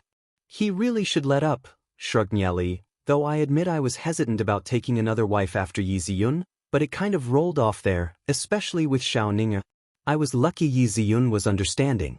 Then the ball kept rolling with Yang Exen, Yu Yen, Xiao Yu, and Long Yuin, though that last one was kind of forced. In the end, you made your women happy like I did, shrugged Yang Kai. We should head back anyways. They might be looking for us. The duo disappeared from view, and nobody even noticed them. The Uraraka family construction workers' owners were nervous as they approached the gate leading to Izuku's residence. How could they not be nervous? At one moment, they were trying to figure out how to save money to fund their daughter's wish to become a hero while having a business that was slowly failing, and then next an offer of a lifetime appeared. A full-scale remodeling of property belonging to the Yaoyorozu family. And not just a branch of the said family, but the main family. The payoff from completing the job would help the family and business immensely, bringing them out of the red, but if they did it well, the prestige and recommendation from said family could bring them more work in the future. However, they were nervous, afraid there may be some hidden meaning behind this. After all, they weren't the fastest construction company, nor could they boast the best. They certainly did quality work, strictly following every guideline outlined on construction, but it wasn't enough. Other companies skimped out on some by utilizing quirks to build faster, but with fights breaking out every other day or so, nobody could tell if a building's integrity had been compromised since usually the heroes or villains smashed through them all. Yes, they could probably gain more money if they loosened up on guidelines, but they didn't want to forsake their own morality for monetary gains. What if they want our daughter? Whispered Mrs. Hannah Uraraka. I've heard rich playboys will demand girls only to throw them away when they're done. You watch too much drama, whispered Mr. Taka Uraraka, though he couldn't push that thought away. If they do, then we refuse. I won't sell out our daughter just for money. The two parents could only glance back to their daughter, Ochako Uraraka, who had accompanied them to this business meeting. While they had wanted to leave her home, there was nobody to watch over her as their neighbors' friends were all busy, and they didn't feel comfortable leaving her at home alone. They had no idea how long the meeting would take. They soon arrived at the house to see 4 teenagers working on the pond, with a male teenager with spiky hair cursing every so often.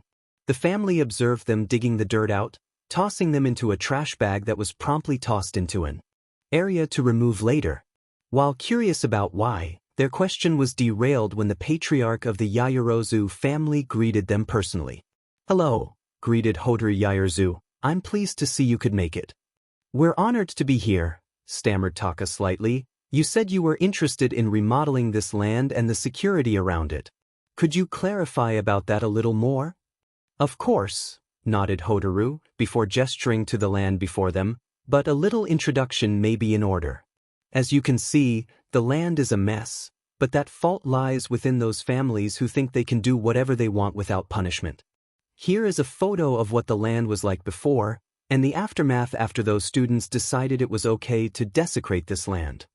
Taka and Hannah both looked at the photos while their daughter decided to join the other teenagers out of curiosity. Holy crap, muttered Taka as he saw the aftermath photos. Why would teenagers do this? It was a disaster area, especially when he saw the clear pond water riddled with PSS and feces. Inflated sense of ego, said Hotaru curtly, especially since they refused the generous terms given to them for reparations. I'll be making sure they pay for this disrespect. Hotaru took a deep breath before continuing. This land is actually a gift to my benefactor, who not only saved my life, but helped my family from our enemies. Naturally, we wanted to repay him for his services. The boy with green hair you see outside is his disciple as well as the landowner. My daughter, Momo, wanted to accompany me today to spend some time with me, and when she saw this, she took the initiative to help out, saying it would help her hero training. Hotaru pointed out to where his daughter was, who had her hair tied up as she helped lift up a boulder with the green-haired boy. She wants to be a hero? Questioned Hana. Surprise, right? Chuckled Hotaru, but she has her heart set. Though the man who saved my family probably had some influence on her. But let's focus on the details. Hana and Taka studied the blueprints for a while before they mentally began calculating the costs. It would not be an easy job for sure, considering what they were asking.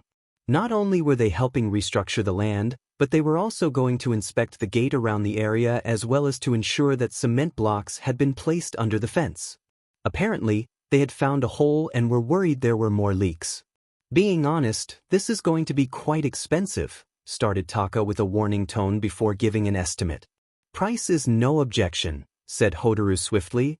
I want the best work done with quality materials. That can be arranged, said Hana, but the time it will take will be dash. Hotaru interrupted them. I'm not picky about the time frame either. Your company was recommended because of your stellar quality work. I want you to bring that to this land.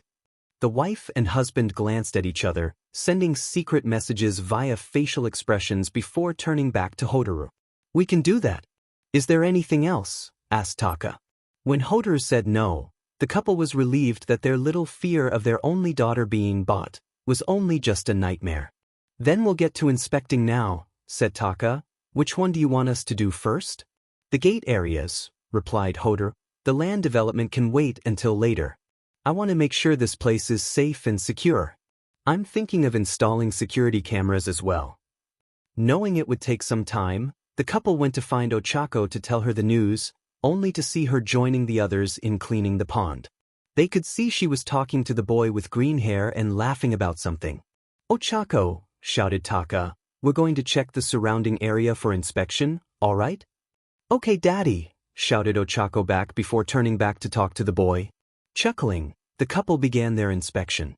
A little later, their faces frowned at how clearly the previous company had slacked off on their part. The previous contract clearly stated for cement walls placed underground surrounding the area, and yet they could only find one at the gate entrance. When they told them of their inspection, Hotaru thanked them before dismissing them so they could get started on the project. Now then, said Hotaru darkly as his face shadowed in anger, I will be extracting every pound from that company for daring to cheat on me and embarrassing my benefactor. Later that day, the construction company that happened to be linked to Detnerat through various shell companies was sued to oblivion. Not even trying to declare bankruptcy would save them. Izuku sighed as he looked at the clock.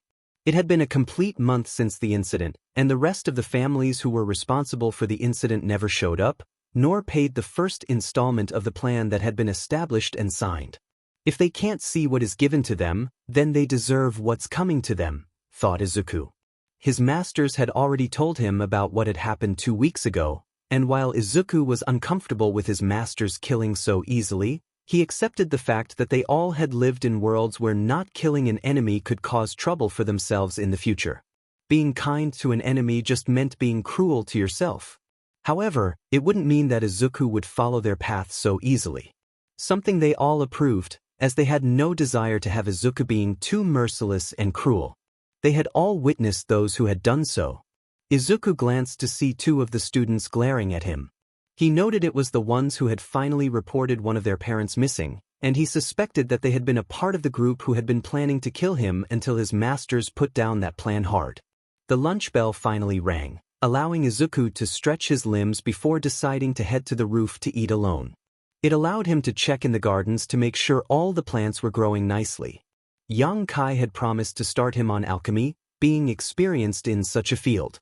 Even Yeli and Tang San yielded to him in this field, and Yeli had more of a passing knowledge of the field while Tang San specialized in poison.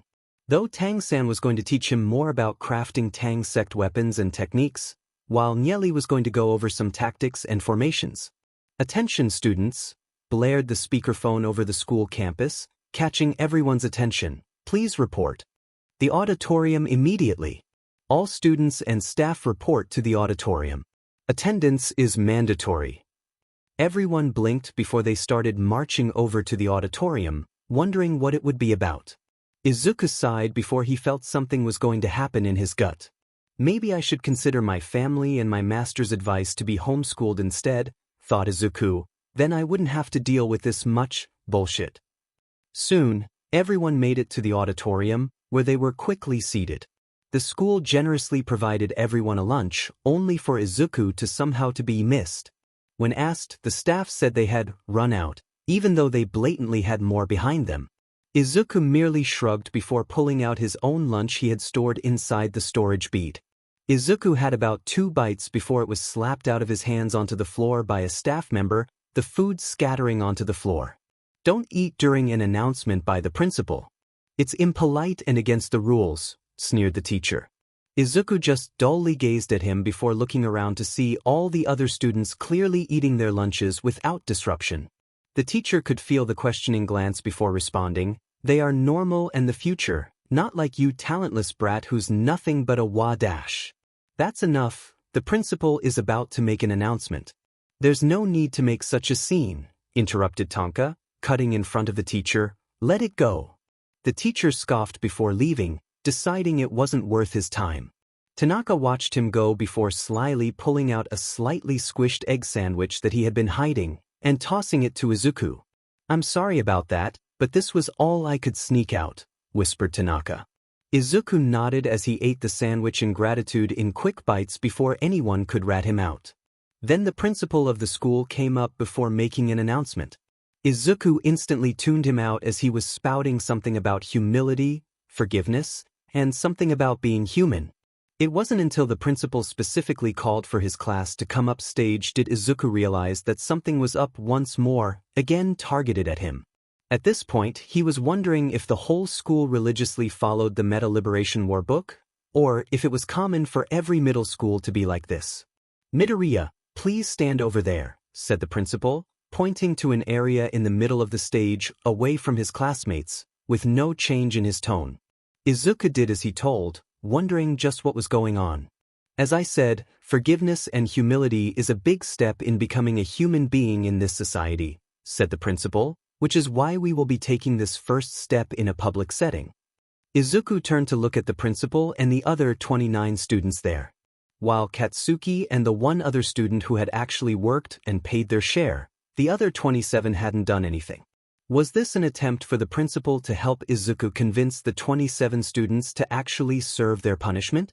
Midoriya, get down on your knees and apologize to your superior classmates, ordered the principal. Nope, it was just another blatant discrimination attempt from the DMN school.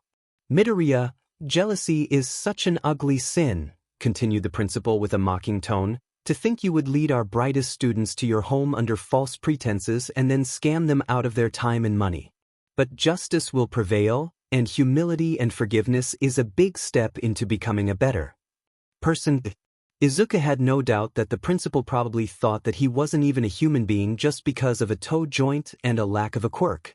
Yes, your first step for forgiveness is to tell the police that it was a misunderstanding and that you're at fault, monologued the principal. You should also pay reparations for physical and emotional damage.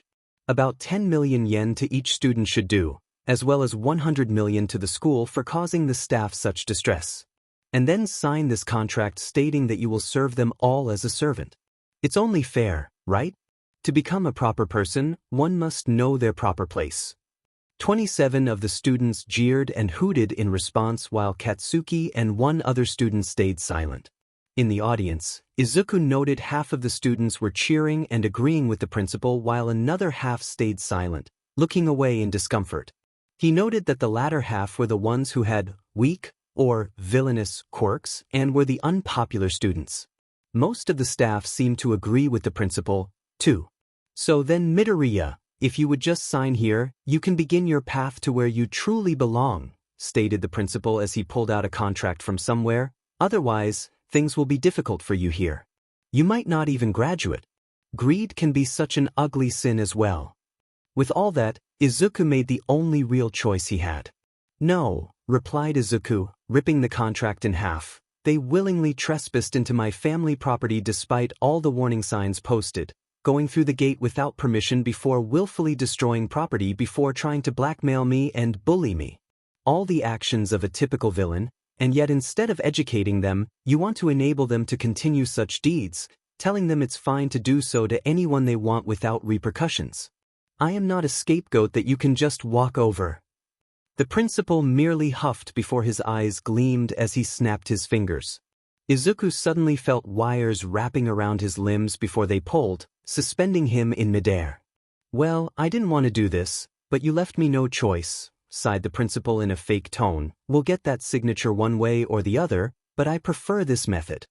Izuku glanced over to see one of the staff, who had raised her hands. Izuku could see wires coming out of her fingers, letting him know she was the one responsible. Her quirk allowed her to fire out webbing similar to a spider from her fingers. She grinned, allowing her sharp teeth to show itself. It warmed Izuku's heart to see the only teacher whom he had respect for try to do something, but he was helpless as he was held back by the other staff members. A little corporal punishment is in order, said the principal as he pulled out a wicked-looking whip with small spikes all over it. You do know that it's illegal in Japan to do this, said Izuku dully. It's illegal to do it on a normal human being, not a quirkless freak. Like you, snorted the principal, revealing his true colors. You're not even human, just a bug that belongs underneath us true humans. Now then, it's only fair for the students to get their share. With that, the principal handed the whip to a student who looked eager to whip Izuku without punishment. Izuku stoically took the hits without even saying anything. With his cultivation, he could just create a key barrier right before impact, allowing him to protect himself.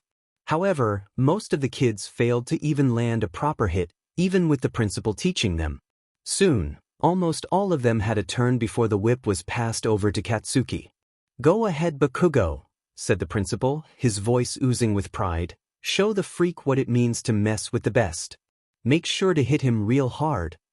Katsuki's mind was racing through everything now, with seconds seemingly being extended into hours. What they were doing wasn't right, and yet everyone seemed to think it was okay. Don't you want to be a hero? Asked the principal, then punish the villain in front of you. Show him what it means to be the best. Katsuki mechanically began to raise his hand, pulling the whip back. His eyes stared into Izuku as he looked back without any emotion. Do it.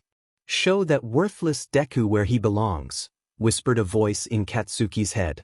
It seemed to rebound and magnify in his mind. As Katsuki raised the whip higher, another voice and image blared in his mind, cutting through the voice.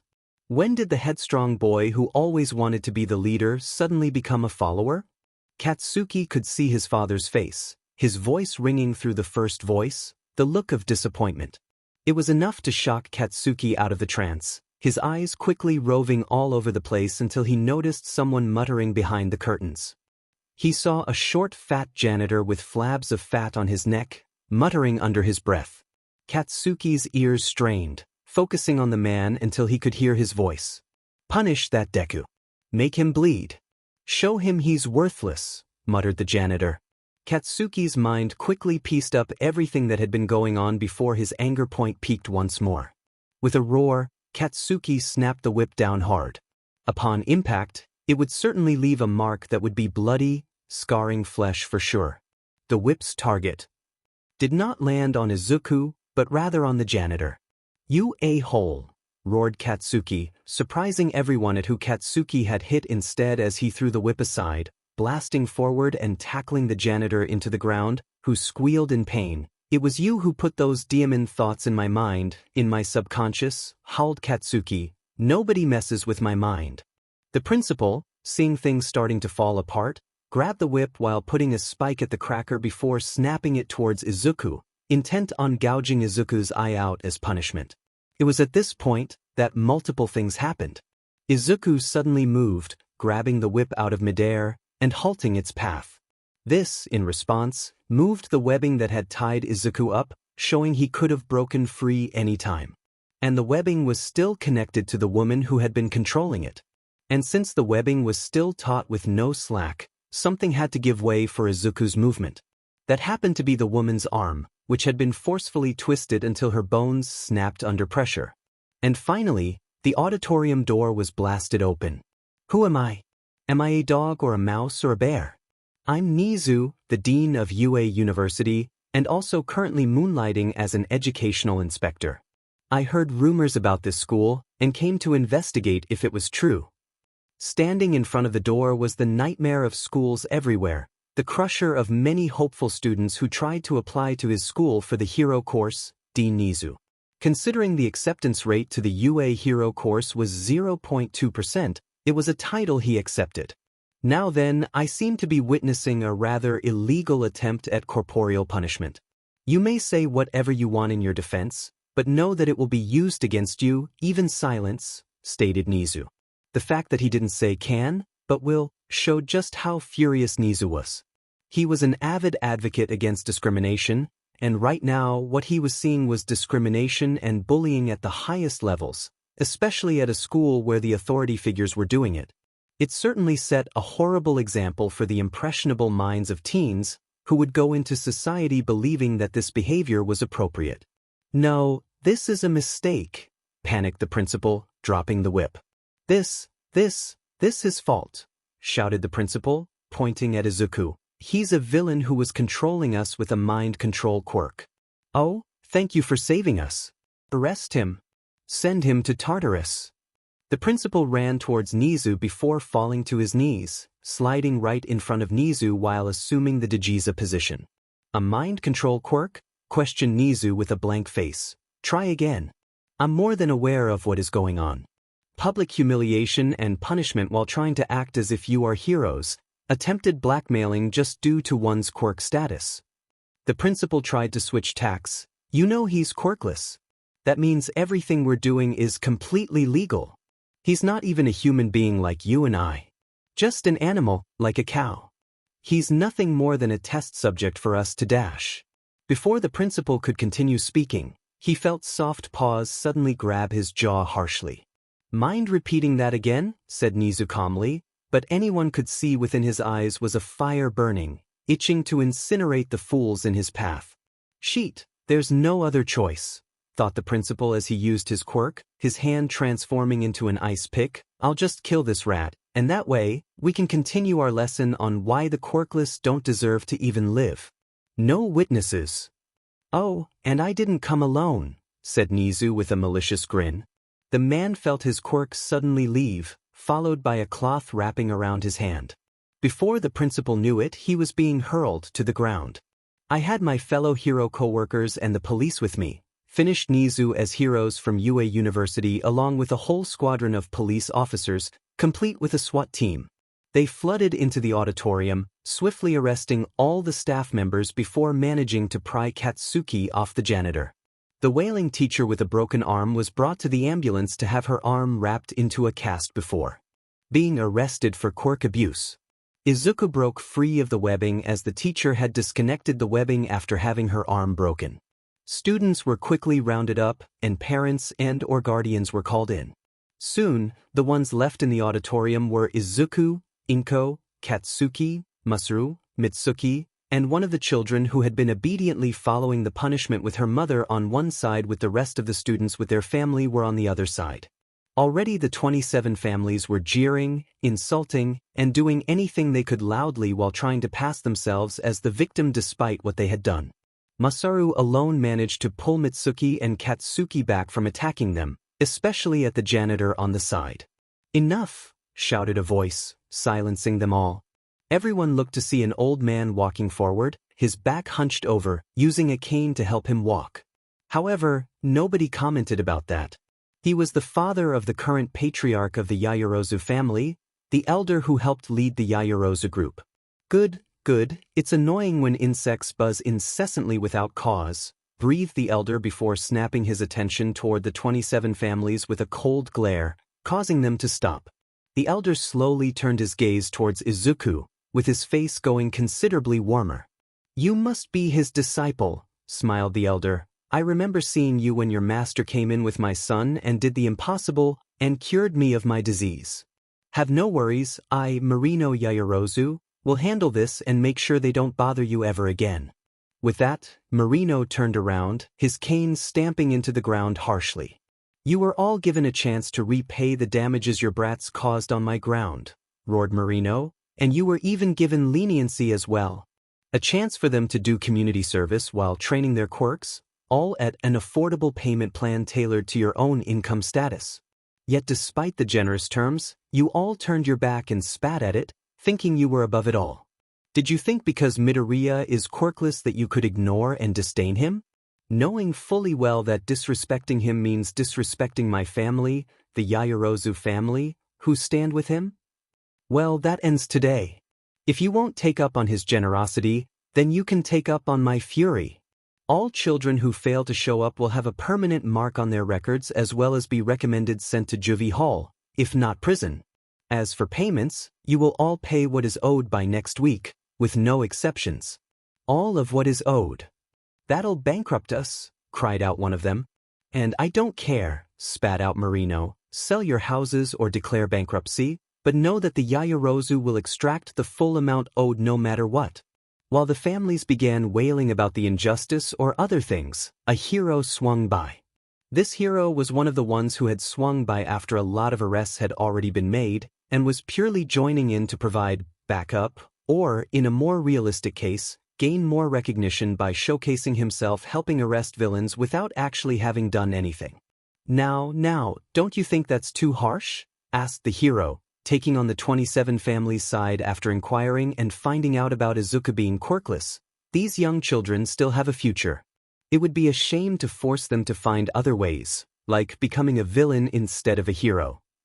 While the families began to grasp at his words, others found his words quite literally bullshit. "I mean, it's not like they did anything that they deserved this treatment," continued the hero before whispering, "especially considering the other student is quirkless and a waste of space. Honestly, they were doing the right thing in punishing him to show where he belongs." What he didn't realize was that when he said that, he was still within earshot of Nizu and Marino. Being old didn't mean being deaf, as the hero realized that when he was hit in the shin by Marino. The hero went down onto one knee, only for his other knee to quickly follow as Nizu smacked him from behind. "Listen up, boy," snarled Marino. "I realize that you think taking on their side would make you think you'd get more fame, but you should realize all you did was put yourself on a platter for me to rip you apart as well. Indeed, you thought by doing such an act would make you look more heroic, but when you breathed out those words, you merely painted a target for him and more importantly me," grinned Nizu as he grabbed the hero by his cheeks. "Now I know you're not a graduate at you, otherwise you would have expelled, if not rejected from the start. Which begs the question, which university allowed you to develop such a view? Looks like I'll be far busier than dismantling a middle school." As for the children, they were already given a chance and failed to repent. It doesn't matter who the other person is, but if a person willfully ignores the contract and laws placed in society, then they are no better than animals. How can society expect to grow when they ignore laws in place of their ego? The hero soon realized that he had committed career suicide by placing himself in front of two dragons. Alderata Middle School was, of course, closed down with many of its staff being sent to jail. Izuku spoke up in defense of Tanaka, who had always tried to treat everyone fairly, and so was let go with just a warning as well as a new job waiting for him by the Yaoyorozu family's recommendation. It was then that Izuku decided he wanted to be homeschooled, as it would allow him to focus on his studies with his academics and his cultivation instead of being bullied and pointlessly wasting time.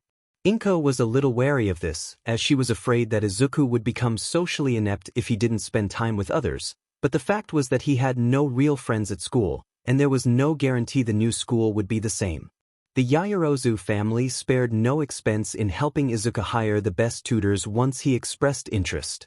What helped cinch the deal was when Izuku found out the function object. Native code, Shess they had hired had a daughter who ended up having to accompany them to work after school while they were there working as they didn't have enough money to hire a babysitter. Izuku managed to convince the Uraraka to have their daughter Ochako withdraw from her current middle school so she have classes with Izuku with the tutor, thus allowing Izuku to have someone to socialize with. While the parents themselves were reluctant for a bit, they soon caved in when Ochako pleaded with her parents to let her. She admitted that she didn't have many friends at her own school due to her family's financial standing. Ochako didn't get invited to hang out as much as she always opted to go home so as to save as much money as they could, which led her to be an outcast as well as looked down upon, though nothing like Izuku's situation.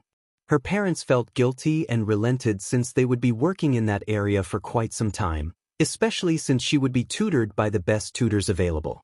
At the police station, the janitor had been slammed into a small interrogation room, awaiting interrogation.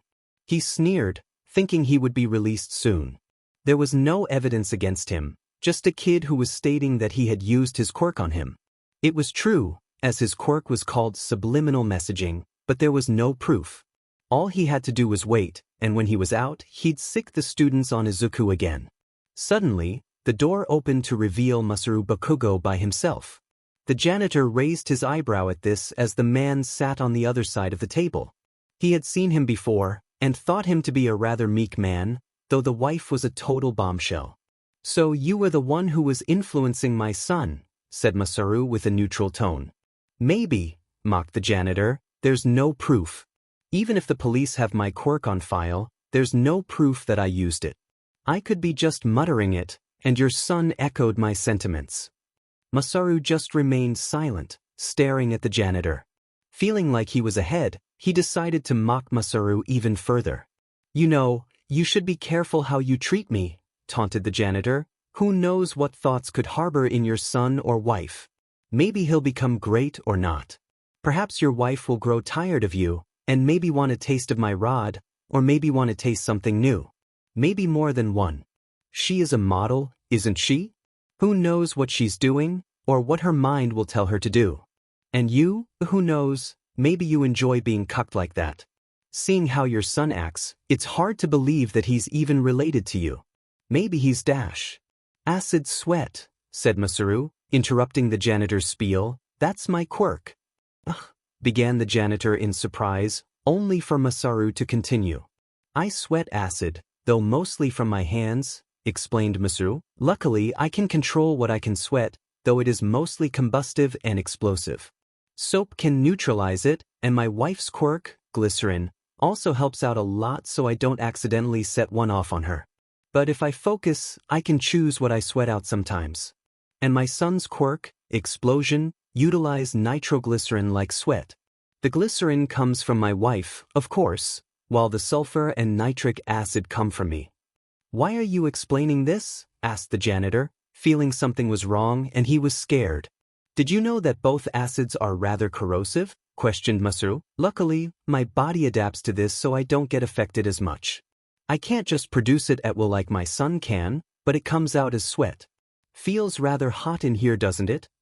The janitor, not trusting his voice, nodded. He had noticed he had been sweating for a bit, and the room did seem a little warm. "Makes a man sweat," said Masaru as he wiped his forehead with the back of his right hand, and his neck with the back of his left hand. "Well, I've taken enough of your time. It's getting too hot for me here, so I'm going to go buy some ice cream to cool down. Maybe take some for my wife." With that, Masaru stood up while flicking his hands forward towards the janitor. The janitor felt sweat drops hitting him, some getting into his eyes, but mostly on his face. "That's your petty revenge?" giggled the janitor. "Getting sweat on me? Wait till I get out of here. I'll make sure your wife becomes aware for my D-dash. I'll make sure that you won't be able to get it up unless you watch your wife getting stuffed by other men while you dash." Masaru had already closed the door, causing the janitor to huff as he sat back down. He would be out, and his first objective would be to make that hot MLF his play tooie. Then he felt his eyes suddenly itch as well as his skin. Specifically, where the sweat drops had landed. Suddenly, it burned, causing him to shout in pain. He screamed as he fell onto the floor, his hands clawing at his face while rubbing his eyes, only to make it worse.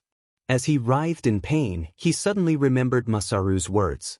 That his quirk was acid sweat, and he could focus on what he let out, and he was already sweating when he walked in. The janitor didn't get to think about it too much as pain overrode all his senses. Masaru slowly walked out of the police station, taking a deep breath. He didn't regret what he had done. The man had touched his kid, and he was going to make sure that he never did so again. If he was arrested, so be it. Mitsuki was the major moneymaker in the family, being a model, while he was mostly a designer. "Don't worry, you won't be arrested," said a voice from behind him, causing Masaru to jolt in surprise before shaking it off. "I've made sure of it. The police will just write this off as an accident of some sort. It doesn't help that he's got a nasty rep already, and is actually wanted in a few other regions." "Thank you," said Masaru, "for arranging this meeting. If a man's child is hit, then it is natural for the older one to ask for justice," chuckled the voice. "This is an unquestionable principle under the heavens. Go back home. Your child still has much to do." Masaru nodded as he quickly left. As the moon moved, it shined over the area where the voice originated to reveal Tang-san. With a shake of his head, Tang-san suddenly disappeared from view.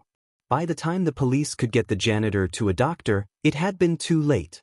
The man was permanently blind, and his face scarred. But there was no sympathy for the man when he was sent to jail. It had been several years since that incident. Aldra Middle School had been completely shut down due to it. What helped drive the stake in was the proof that Izuku had gathered over the year during his time there. However, it wasn't the only school that had suffered. After the hero who had committed career suicide in front of Nizu and Marino, Nizu investigated just where he went to high school and college. It ended up with another high school being closed and a college hero course being completely revamped when it was discovered the department head was a corrupt woman involved in embezzlement and spreading her own racist beliefs. Izuku was now in the last year of his high school education, getting ready for his choice of university. Despite everything that had happened, Izuku still wanted to become a hero. When it came time to choose his own path, Izuku chose to follow the Tao of life and death. He chose this path because he wanted to save as many people as he could, and to bring justice to those who no longer lived but still had regrets. It sounded like a foolish dream, but it was one that Izuku wanted. And the best part was that his masters all gave him their blessings. None of them wanted Izuku to follow in their own paths, but to pursue his own. Each one of them taught Izuku auxiliary skills to complement his cultivation. Izuku also achieved straight 5s on his report cards, even if he was homeschooled. The Yaoyorozu family had hired the best tutors who would judge fairly. Though his social life was a little lacking, it wasn't as if he was completely alone. Momo would come to visit now and then when she wasn't busy with school or social events for the family. His father, who had gone up the ranks, now had more free time to come back home to spend precious quality time with Izuku. Katsuki was somewhat iffy, though he would come to visit, only to spar against Izuku to make sure that, in his own words, Deku doesn't slack off. Lastly, Ochako was a huge help. Ochako had joined in the tutoring session, becoming friends with Izuku and even closer. Even when the construction job was finished, Ochako wanted to stay with Izuku, stating that it would help improve her chances of becoming a hero. The parents couldn't really argue that Ochako wasn't getting the necessary education as she was being taught by the top tutors in the world. As for friendship with her old school, Ochako didn't have any close friends. This was mainly because of her economic situation, something the parents did feel a little guilty about. Ochako couldn't go out to play as often, and some of the students looked down at her. The two wouldn't just stay indoors, but also go out to spend time, whether it was the library, the arcade, or even just a park. When people looked at them, they would say that the two were very close, as if brothers and sisters, considering they knew each other's actions so well. Meanwhile, at that moment, the sounds of m's could be heard as well as flesh slapping into one another before it fell silent. Two bodies laid against each other intertwined with no clothes on either one, breathing heavily. Just because people said they looked and acted like brother and sister didn't mean they were. The two began clean up after each other, putting their clothes on when a hand snaked over to the girl's chest, giving it a squeeze. "Insatiable," scoffed Ochako as she gently swatted Izuku's hand. "How can I not be when you keep tempting me?" asked Izuku as he gently hugged Ochako from behind. "Who was the one who initiated first with her hands?" "Who, me?" replied Ochako slyly as she pulled up her bra, letting Izuku help her clip it back on. "I merely wanted to grab the large sausage that I dropped while we were eating on the couch watching a movie. It's not my fault that it fell down towards your crotch, and I was too busy watching the movie to see where I was grabbing." "Yes, but instead of moving your hand away, you began to play with it," chuckled Izuku as he began to comb Ochako's hair down a little. Ochako stuck out her tongue a little before putting on the rest of her clothes. I'm going to head back home. My mom's expecting me to help out with dinner tonight. You're going to leave me by myself tonight? Pouted Izuku as he nipped Ochako's neck. Ochako turned around, grabbing his face before planting a kiss on Izuku's lips before leaning back. You know dim and well that I know you won't be sleeping alone tonight. Momo is coming over to study with you. Itsuka and Yui will probably come over if they have time. You have other lovers.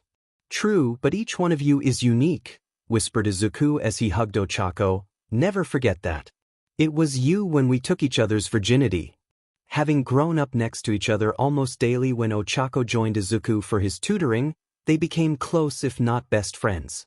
When PBRTY hit, it hit hard for the two of them. They began to notice each other, and it didn't take long for the two of them to agree to explore each other's bodies. One thing led to another, and the two found themselves lying in bed, clothes scattered everywhere, with blood on the sheets. The two were lucky it had been a safe day and practiced safe SEC since. I know, smiled Ochako as she lightly patted Izuku's cheeks, but Daddy is celebrating the big sale they recently had. It's thanks to your dad recommending us to Momo's family to do the whole reconstruction. Business began booming because of this deal, and soon a lot of companies wanted to use the same construction company that the Yaoyorozu family employed. The two said their goodbyes before Izuku went to grab something to drink before snapping on some weights. With a huff, Izuku began a series of stretches and exercises before finishing it up with a one-finger handstand. With each breath, all his muscles strained and trembled, allowing him to train his whole body. That never gets tiring, breathed Izuku as he finished up. Been a while since I went for a run. Izuku took a deep breath as he stopped to take a quick breather underneath a bridge. Though it was old-fashioned, Izuku had been carrying a basket full of rocks on his back during his whole run. Stretching his muscles a little, Izuku let his mind wander a little. He was now Platinum Rank 3, and though his progress was slower than his teacher's own experience, they were freaks of their own, and technically speaking two of them had been reincarnated. They didn't push Izuku too harshly on his cultivation path either, as he was taking supplementary skills with them. Alchemy, smithing, formations, all paths that would inevitably take time away. But Izuku eagerly devoured each skill without complaint, something his teachers were happy to see Izuku doing. As Izuku finished taking his break, he heard something clanging. Taking a look towards the source, he saw a manhole cover dropping onto the ground before something slimy came up. A medium-sized invisibility cloak to capture, muttered the sludge villain, pushing the cover back onto the hole before leaping towards Izuku to capture him. He had just robbed a convenience store, only to run into All Might of all people. He ended up losing his loot before diving into the sewers in the hope of escaping before coming out. Seeing a teenager that happened to standing there, he resolved to take Izuku hostage. Izuku immediately tossed his basket right at the villain, allowing the large rocks to fly all over the sludge villain. The villain didn't flinch when a majority hit his body, but did wince when the basket and a rock hit his eyes. Something Izuku immediately noticed before compartmentalizing everything. The sludge villain threw out a blind lash in hopes of grabbing Izuku, only for him to duck under it before jumping away. Damn it, kid, that hurt? I'm only trying to take over your body, shouted the sludge villain. Now stand still, I need that body. I promise, after 45 seconds, you won't even feel a thing. I can't just play around, I need a body strong enough to defeat him. That or to hold hostage, thought the villain before sending multiple tentacles to capture Izuku. Izuku began weaving and dodging the tentacles, making violent cuts and movements that made him elusive like a ghost. How to deal with him? Thought Izuku. Technically I can use self-defense in this case, but the question of how to do it without being questioned, or worse, interrogated. As Izuku kept dodging, he was surveying the surrounding area, looking for something to use. Toshinori Yagi, or better known by his hero name All Might, punched the manhole cover out of the way before climbing out of the sewers, pursuing the sludge villain while still carrying his groceries. He blinked as he witnessed a civilian no older than perhaps 17 years old dodging the slippery villain that had almost escaped him. Wow, those are some movements, whistled All Might in his mind. Such moves would perplex many opponents. He watched as Izuku dodged another attack, landing on his hands before spinning his body with a turn of his wrist to dodge another attack. All Might quickly slapped himself out of the trance he had put himself in, remembering he had a job to do as well as a time limit. This BS is slippery, thought the sludge villain. His movements are so weird, it's like catching a ghost. How about an all-out attack? Shouted the sludge villain as he fired multiple tentacles to surround Izuku. You shall not do so, exclaimed All Might, announcing his presence while causing both Izuku to stop in admiration of his favorite hero while the sludge villain halted in fear and shock. Why? Because I am here. Sheet! Shouted the sludge villain, swinging a larger tentacle with the shape of a hand at the end to attack All Might. All Might easily ducked under the attack and ped his right arm back. Texas. Smash. All Might threw a right straight so powerful from a distance that the wind pressure exerted from the punch sent the sludge villain flying, disintegrating into small manageable pieces. Izuku quickly lowered himself to the ground to stabilize himself from the buffeting winds, but All Might had calculated in Izuku and aimed the attack precisely so it wouldn't affect him as much. If Izuku hadn't met his masters and became numb to their achievements, perhaps at one time he would have stood there in awe at the presence of All Might. The man was currently stuffing the sludge villain into some emptied soda bottles that he had been conveniently carrying as part of his groceries. Now, well, he was still a bit of a fanboy. After all, it had been All Might that had inspired him to become a hero, to help rescue people, to save those in need, and to defeat those who wish to do injustice to others. Are you all right? Asked All Might towards Izuku, snapping him out of his trance. Yeah, I'm fine, nodded Izuku, just a bit excited and out of it to see you here in the flesh. All Might laughed with his booming voice and smile. No worries. I'm glad I was here to help. Now then, I must take this villain to the authorities. All Might quickly put the soda bottles into his pockets before bending his knees down, for a pro doesn't just battle enemies, but time itself. Thank you for your support, and farewell. Right before All Might jumped though, Izuku saw it in slow motion. The soda bottle hadn't been properly secured in the pocket and was already slipping out. Instinctively, Izuku moved, his hand reaching out to tell All Might that it wasn't secured, or maybe even do it for him. All Might jumped into the air before noticing something was off. Like his leg, specifically his left leg. Looking down, he noticed Izuku hanging onto his leg. Hey, let go. There's a line between being too enthusiastic and you just crossed it, said All Might as his hand was about to pull Izuku off before remembering he was in the middle of the air. All Might quickly glance around before finding a perfectly abandoned rooftop to land on. After landing, All Might took a glance down to see what was going on before noticing Izuku's hand was in his pocket. You didn't secure the bottle properly, rasped out Izuku as he held up his other hand to show the bottle containing the sludge villain. It fell as you were about to jump. You would have kicked at your jump, sending it flying somewhere. I wanted to stop you while catching the bottle, but you jumped before I could stop you. Oh, sorry about that, blushed All Might. Thank you for your concern. It seems I was a bit too hasty. Taking the soda bottle, this time All Might made sure it was safely secured in his cargo pants, even to go far as to use a string to wrap around his thigh.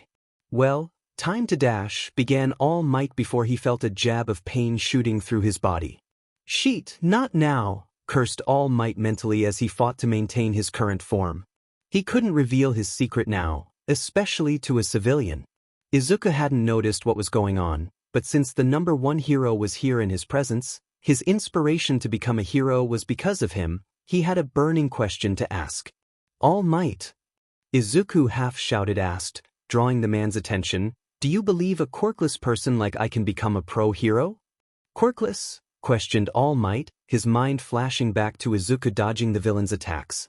I thought he had some sort of reflex enhancement quirk or a mutant one. You're telling me that was done without a quirk?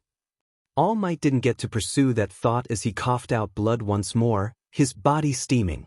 Izuku hadn't noticed as he looked up to the sky, continuing his words. For most of my life, I've been told that I would amount to nothing. Peers would make fun of me or taunt me just because I was quirkless. A hero saw me being bullied and did nothing because I was quirkless. But I've also met people who believe in me.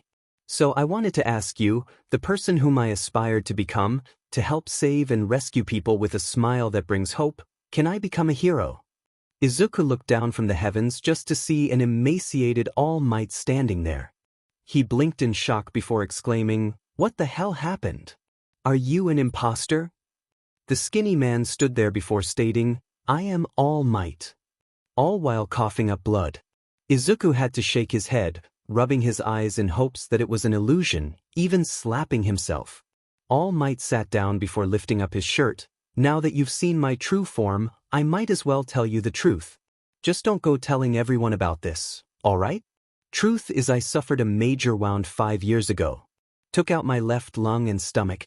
Even after constant surgery and treatments, I've been reduced to this emaciated state. I can only work about 3 hours every day now. 5 years ago." "Was it toxic chainsaw?" muttered Izuku as he approached All Might, grabbing his wrist before feeling his pulse with his fingers. "That's the only notable high-ranking villain that you fought. I see you know your facts, but no," replied All Might, letting Izuku feel his pulse, not quite sure what he was doing, but letting him as there was no harm. "That punk wasn't strong enough to do this. This fight was never displayed to the public because of my request. I will save people with a smile. The symbol of peace cannot be daunted by evil. The reason I smile is to help push off the pressure of being a hero as well as tricking the fear inside of me." All Might stood up, making Izuku let go of his wrist. A pro hero must be willing to lay his or her life down on the line. I cannot say that you can become a pro hero without a quirk, even with your training. Izuku's bangs shadowed over his eyes as All Might continued. "If you want to help others, you can become a police officer. They are often teased because villains are delivered to their doorstep, but it's still a fine occupation." All Might looked down at Izuku, noticing his head was down. It hurt him to say that, but he didn't want people to risk their lives without knowing what they were getting into or not having enough power. It was sad, but it was the truth in his opinion. Justice without power was inefficient, especially with villains growing stronger nowadays. "It's not bad to dream," finished All Might as he moved to put his hand on Izuku's shoulder as if to comfort him, "but you have to consider what's realistic." Before All Might could put his hand on Izuku's shoulder, he felt it being slapped away by Izuku's hand. All Might froze when Izuku looked up to meet his eyes in time to see a fire burning within as well as a cold gaze. "You're just like those heroes," spat out Izuku, putting out lip service just to look good. "I looked up to you, thinking you'd be different from those heroes.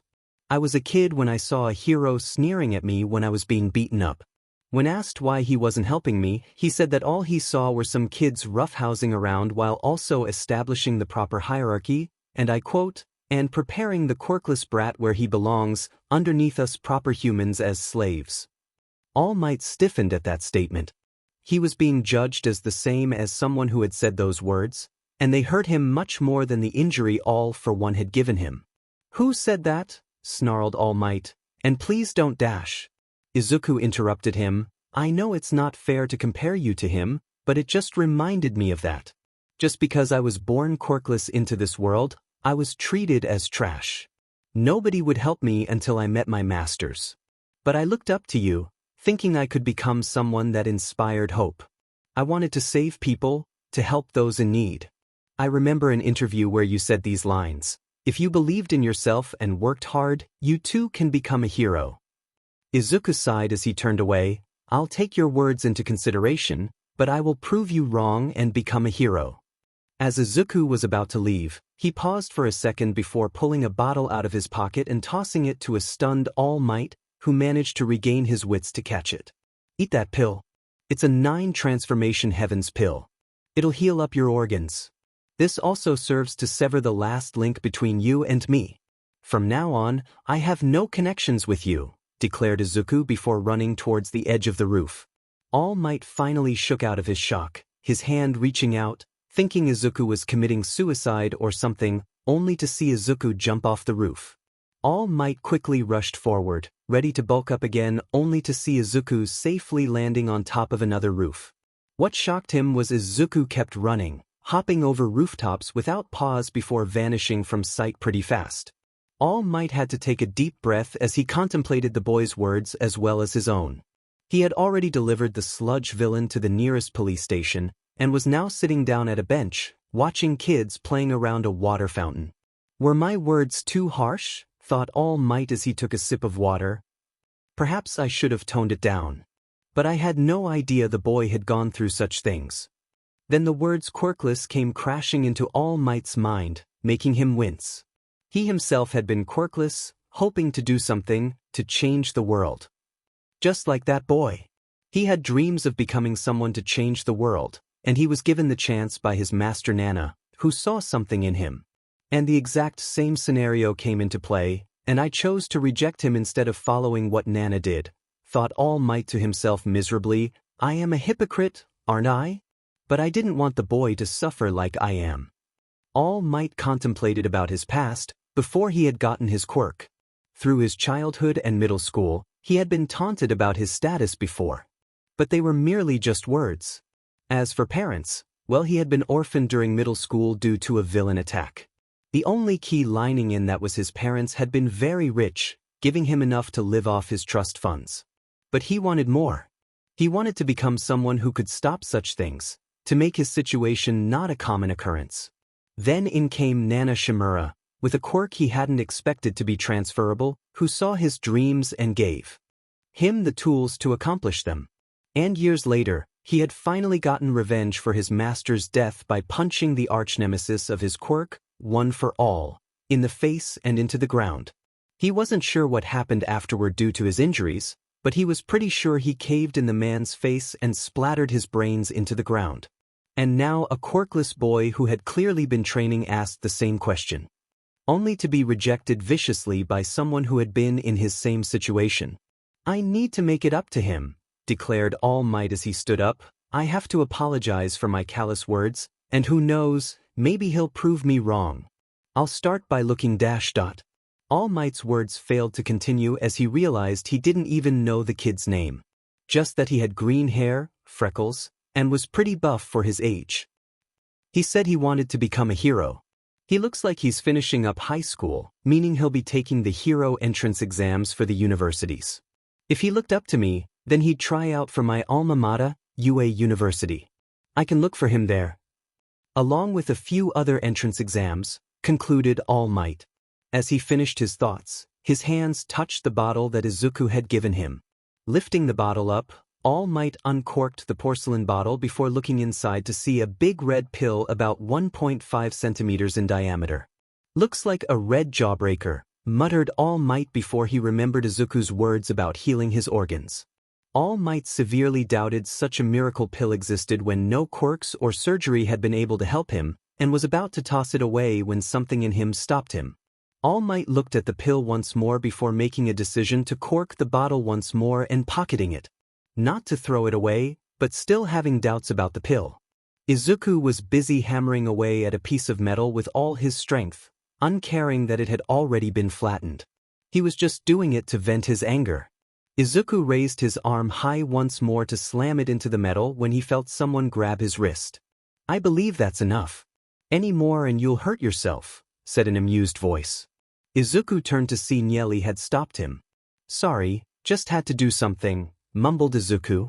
Nieli shrugged before gesturing Izuku to come over to take a seat with him, pouring out some tea for the both of them. So, what's wrong?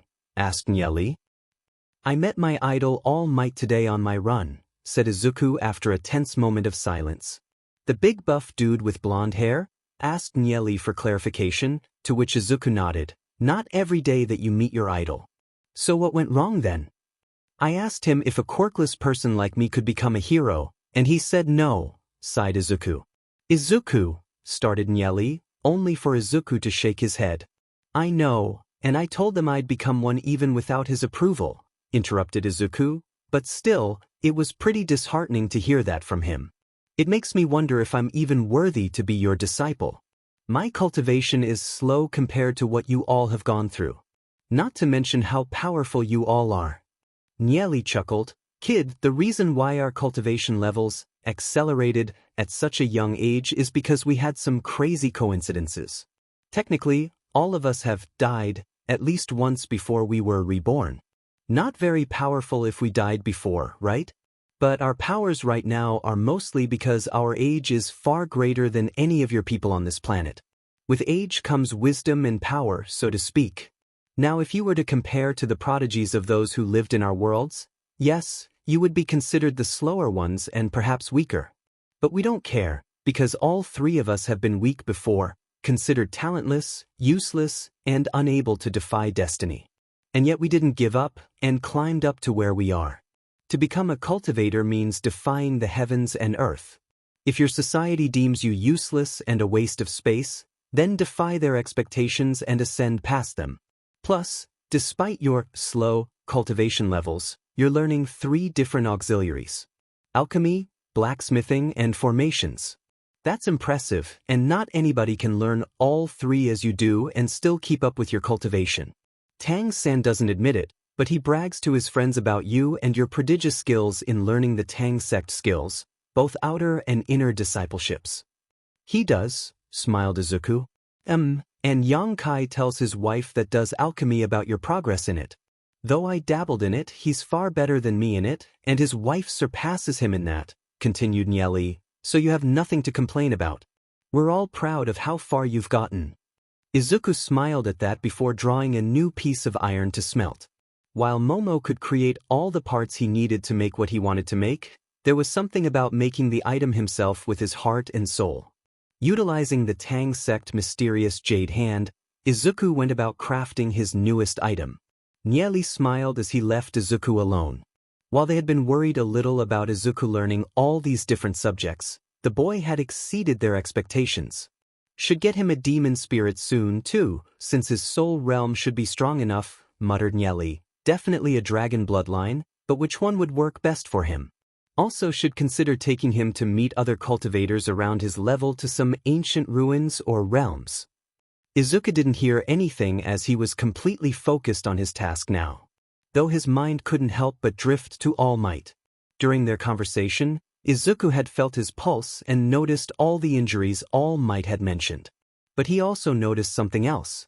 As he followed the Tao of life and death, he was naturally more attuned to souls. He had sensed 7 echoes or souls within All Might, and most surprisingly, they had willingly come over. Izuku couldn't feel any connections to their physical body, meaning their bodies had long been destroyed. And yet it wasn't like those dark cultivators his teachers had described to him before, who stole and ate other souls to strengthen themselves. Rather, they lived harmoniously within All Might's body. Probably some sort of quirk, muttered Izuku as he shelved those thoughts away. He had to focus on finishing up his tools as Nieli left. He was soon distracted when Momo arrived with her school books in the ND. An interesting fact about Momo was that she had a bit of a nudist streak from visiting the nudist beaches on her family trips. Obviously, she wouldn't flaunt it in public or at home except in her own room, but at Izuku's place, she was free to let go of her inhibitions. Despite arriving NDE, the two did get their studies done, as they both wanted to get into UA University. Just being strong and athletic wouldn't cut it in one of the best hero courses in Japan. Of course, what happened after they finished their studies was another story. Next month, Izuku decided to change up his workout schedule for something new. The Takoba Municipal Beach was a trash heap with nobody wanting to clean it up due to how badly it had gotten. The city didn't want to waste money on a cleanup project, and heroes didn't want to do a job that gave them no income or fame in the short run. Perfect for training while doing community service, while also hiding from others. Izuku could just put all the trash into his storage device and toss it into a nearby landfill in a day, but Izuku decided to take the longer way and do it properly. Plus, who knew what sort of treasures could be lying around? He was sure Ochako would love some of the stuff that had been thrown out if they could fix it.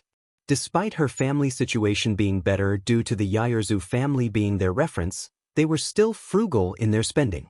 All while still wearing the weights Nieli had given him, Izuku began moving objects to the proper recycling bins. Might need to hire a trash truck to move some of this other stuff to the landfill, thought Izuku. How does a refrigerator make it here anyways? And is that an OLED television set? Doesn't even look broken, so why throw it out? I might take that home with me. As Izuku was separating the trash, 2 figures came into view. So that's where he is, huffed the first one with orange hair tied up into a ponytail on the left side and teal eyes. "He owes me a rematch." Replied her friend with a black bob-shaped haircut and cerulean eyes. "Come on, Yui, let's go," shouted the orange-haired girl as she rushed over to Izuku. Yui took her time to walk over instead. Izuku had finished clearing out a section of the area, creating a small space when he heard the sound of sand being displaced rapidly. Izuku felt someone jumping in the air before quickly diving forward in time to dodge a large palm strike right where he had been standing. "Itsuka." "Been a while," grinned Izuku as he quickly shucked off his weights. "Still upset about our spar last time?" "I'll beat you this time," shouted Itsuka as she drew back her hand, getting into a basic kung fu stance. "Let's go." Itsuka blitzed forward, firing a barrage of punches at Izuku, who began dodging with the Tang Sex techniques, such as Ghost Perplexing Steps for footwork, Purple Demon Eye, which made his eyes glow purple but allowed him to see Itsuka's attacks in detail, enhancing his perception, and Mysterious Jade Hands to help parry her attacks without hurting his own hands.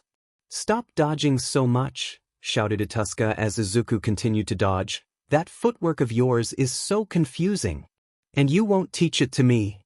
"It's a technique from my teacher, for members only," replied Izuku half-heartedly. "I can't just teach it to you."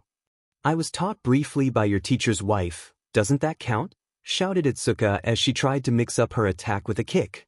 "That was one of my master's wives, yes, but not the one who taught me these techniques," riposted Izuku.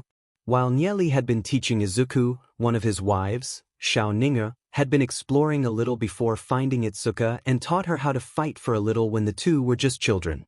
When asked why Itsuka had caught her attention, she shrugged before replying that perhaps she saw a little of herself in Itsuka. Curious, Nieli brought Izuku over to have the two know each other, mostly for Izuku's benefit to socialize more.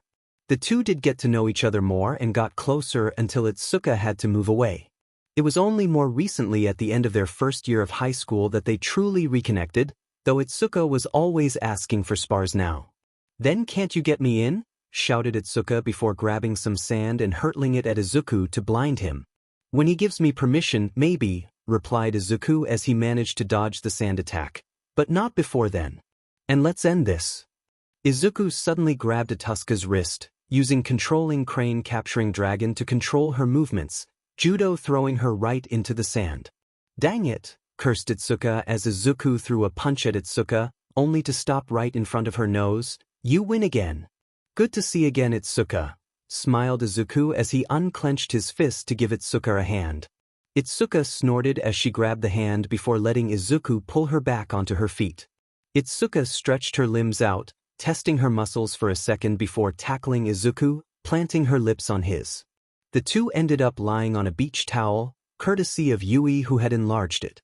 "I may have lost this fight, but I'm going to win our next one," said Itsuka with a lusty voice. "I brought back up."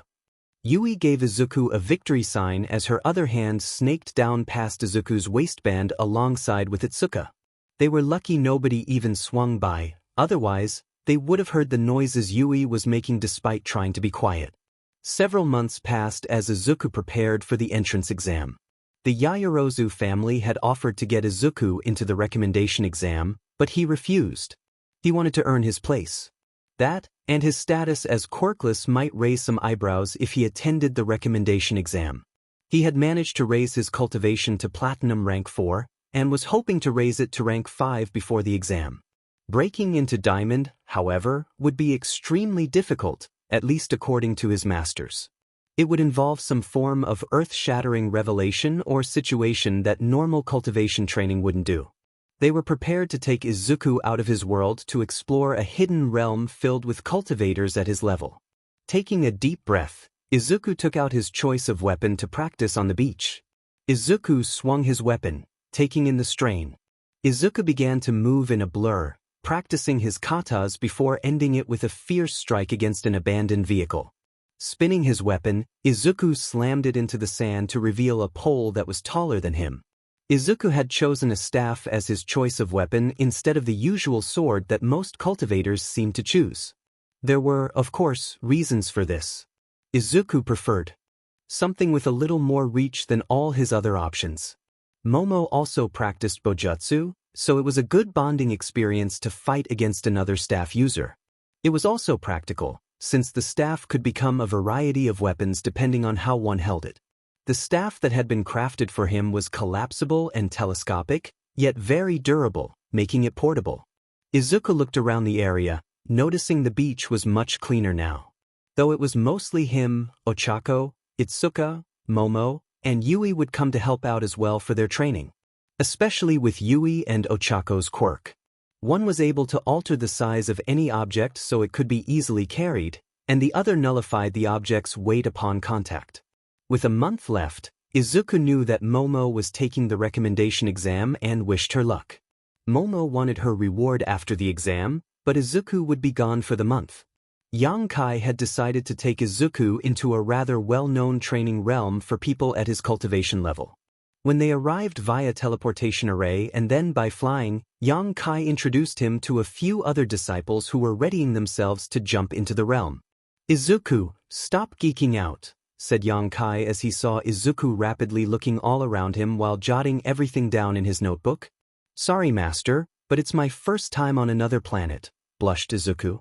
"I suppose that's true," shrugged Yonkai. "My wife, Xianing Chang, is the star master of this planet. So she's more or less aware of what's going on if she focuses. She'll be looking over your safety while you are inside, but this is your training. Despite the fact your cultivation level is roughly the same as everybody going in, I will admit thanks to Nieli and Tang Sen's help, you are more than prepared, along with your ingenuity. But what you lack is experience. So this will be good for you." Izuku nodded as the training realm opened, and was about to walk into it before Yonkai pulled him aside once more. "One more thing. I know it's frowned upon in your own world and society, but in the world of cultivation, it's kill or be killed. Leave your common sense when out here. Do not hesitate to kill if your life is in danger, otherwise, you will die," warned Yonkai sternly. "Remember, it's cruelty to yourself if you show mercy to your enemies. I'm not saying kill everyone, just you can't be kind to people who don't respect you. Only when you are strong enough can you adopt such an attitude. For instance, your masters don't care what weaklings say because no matter what they do, they can't hurt us. So learn to temper yourself and use your own judgment. Ignore those who like to trash talk. I was a paragon of virtue on that in your cultivation level, you know." While Izuku understood the message, he couldn't help but comment to himself, "Really? Master, I saw you beat up someone on our way here because they made a rude comment about your wife." Taking a deep breath, Izuku entered the training realm. Upon entering, Izuku landed in a forest before immediately surveying his surroundings. Without hesitation, Izuku pulled out a weapon from his storage. Although the godly Juga crossbow was a deadly weapon, Tang-san was not one to step away from innovation and admitted that the use of firearms was quite useful. However, he attributed such innovation to the fact that there had been no such thing as cultivation in Izuku's world. So right now, Izuku had pulled out a handgun that he had crafted under Tang-san's eyes that was able to use his ki. "All right, let's do this," breathed out Izuku. "Let's head to the first objective." With that, Izuku leaped forward into the unknown, ready to prove that he could handle this.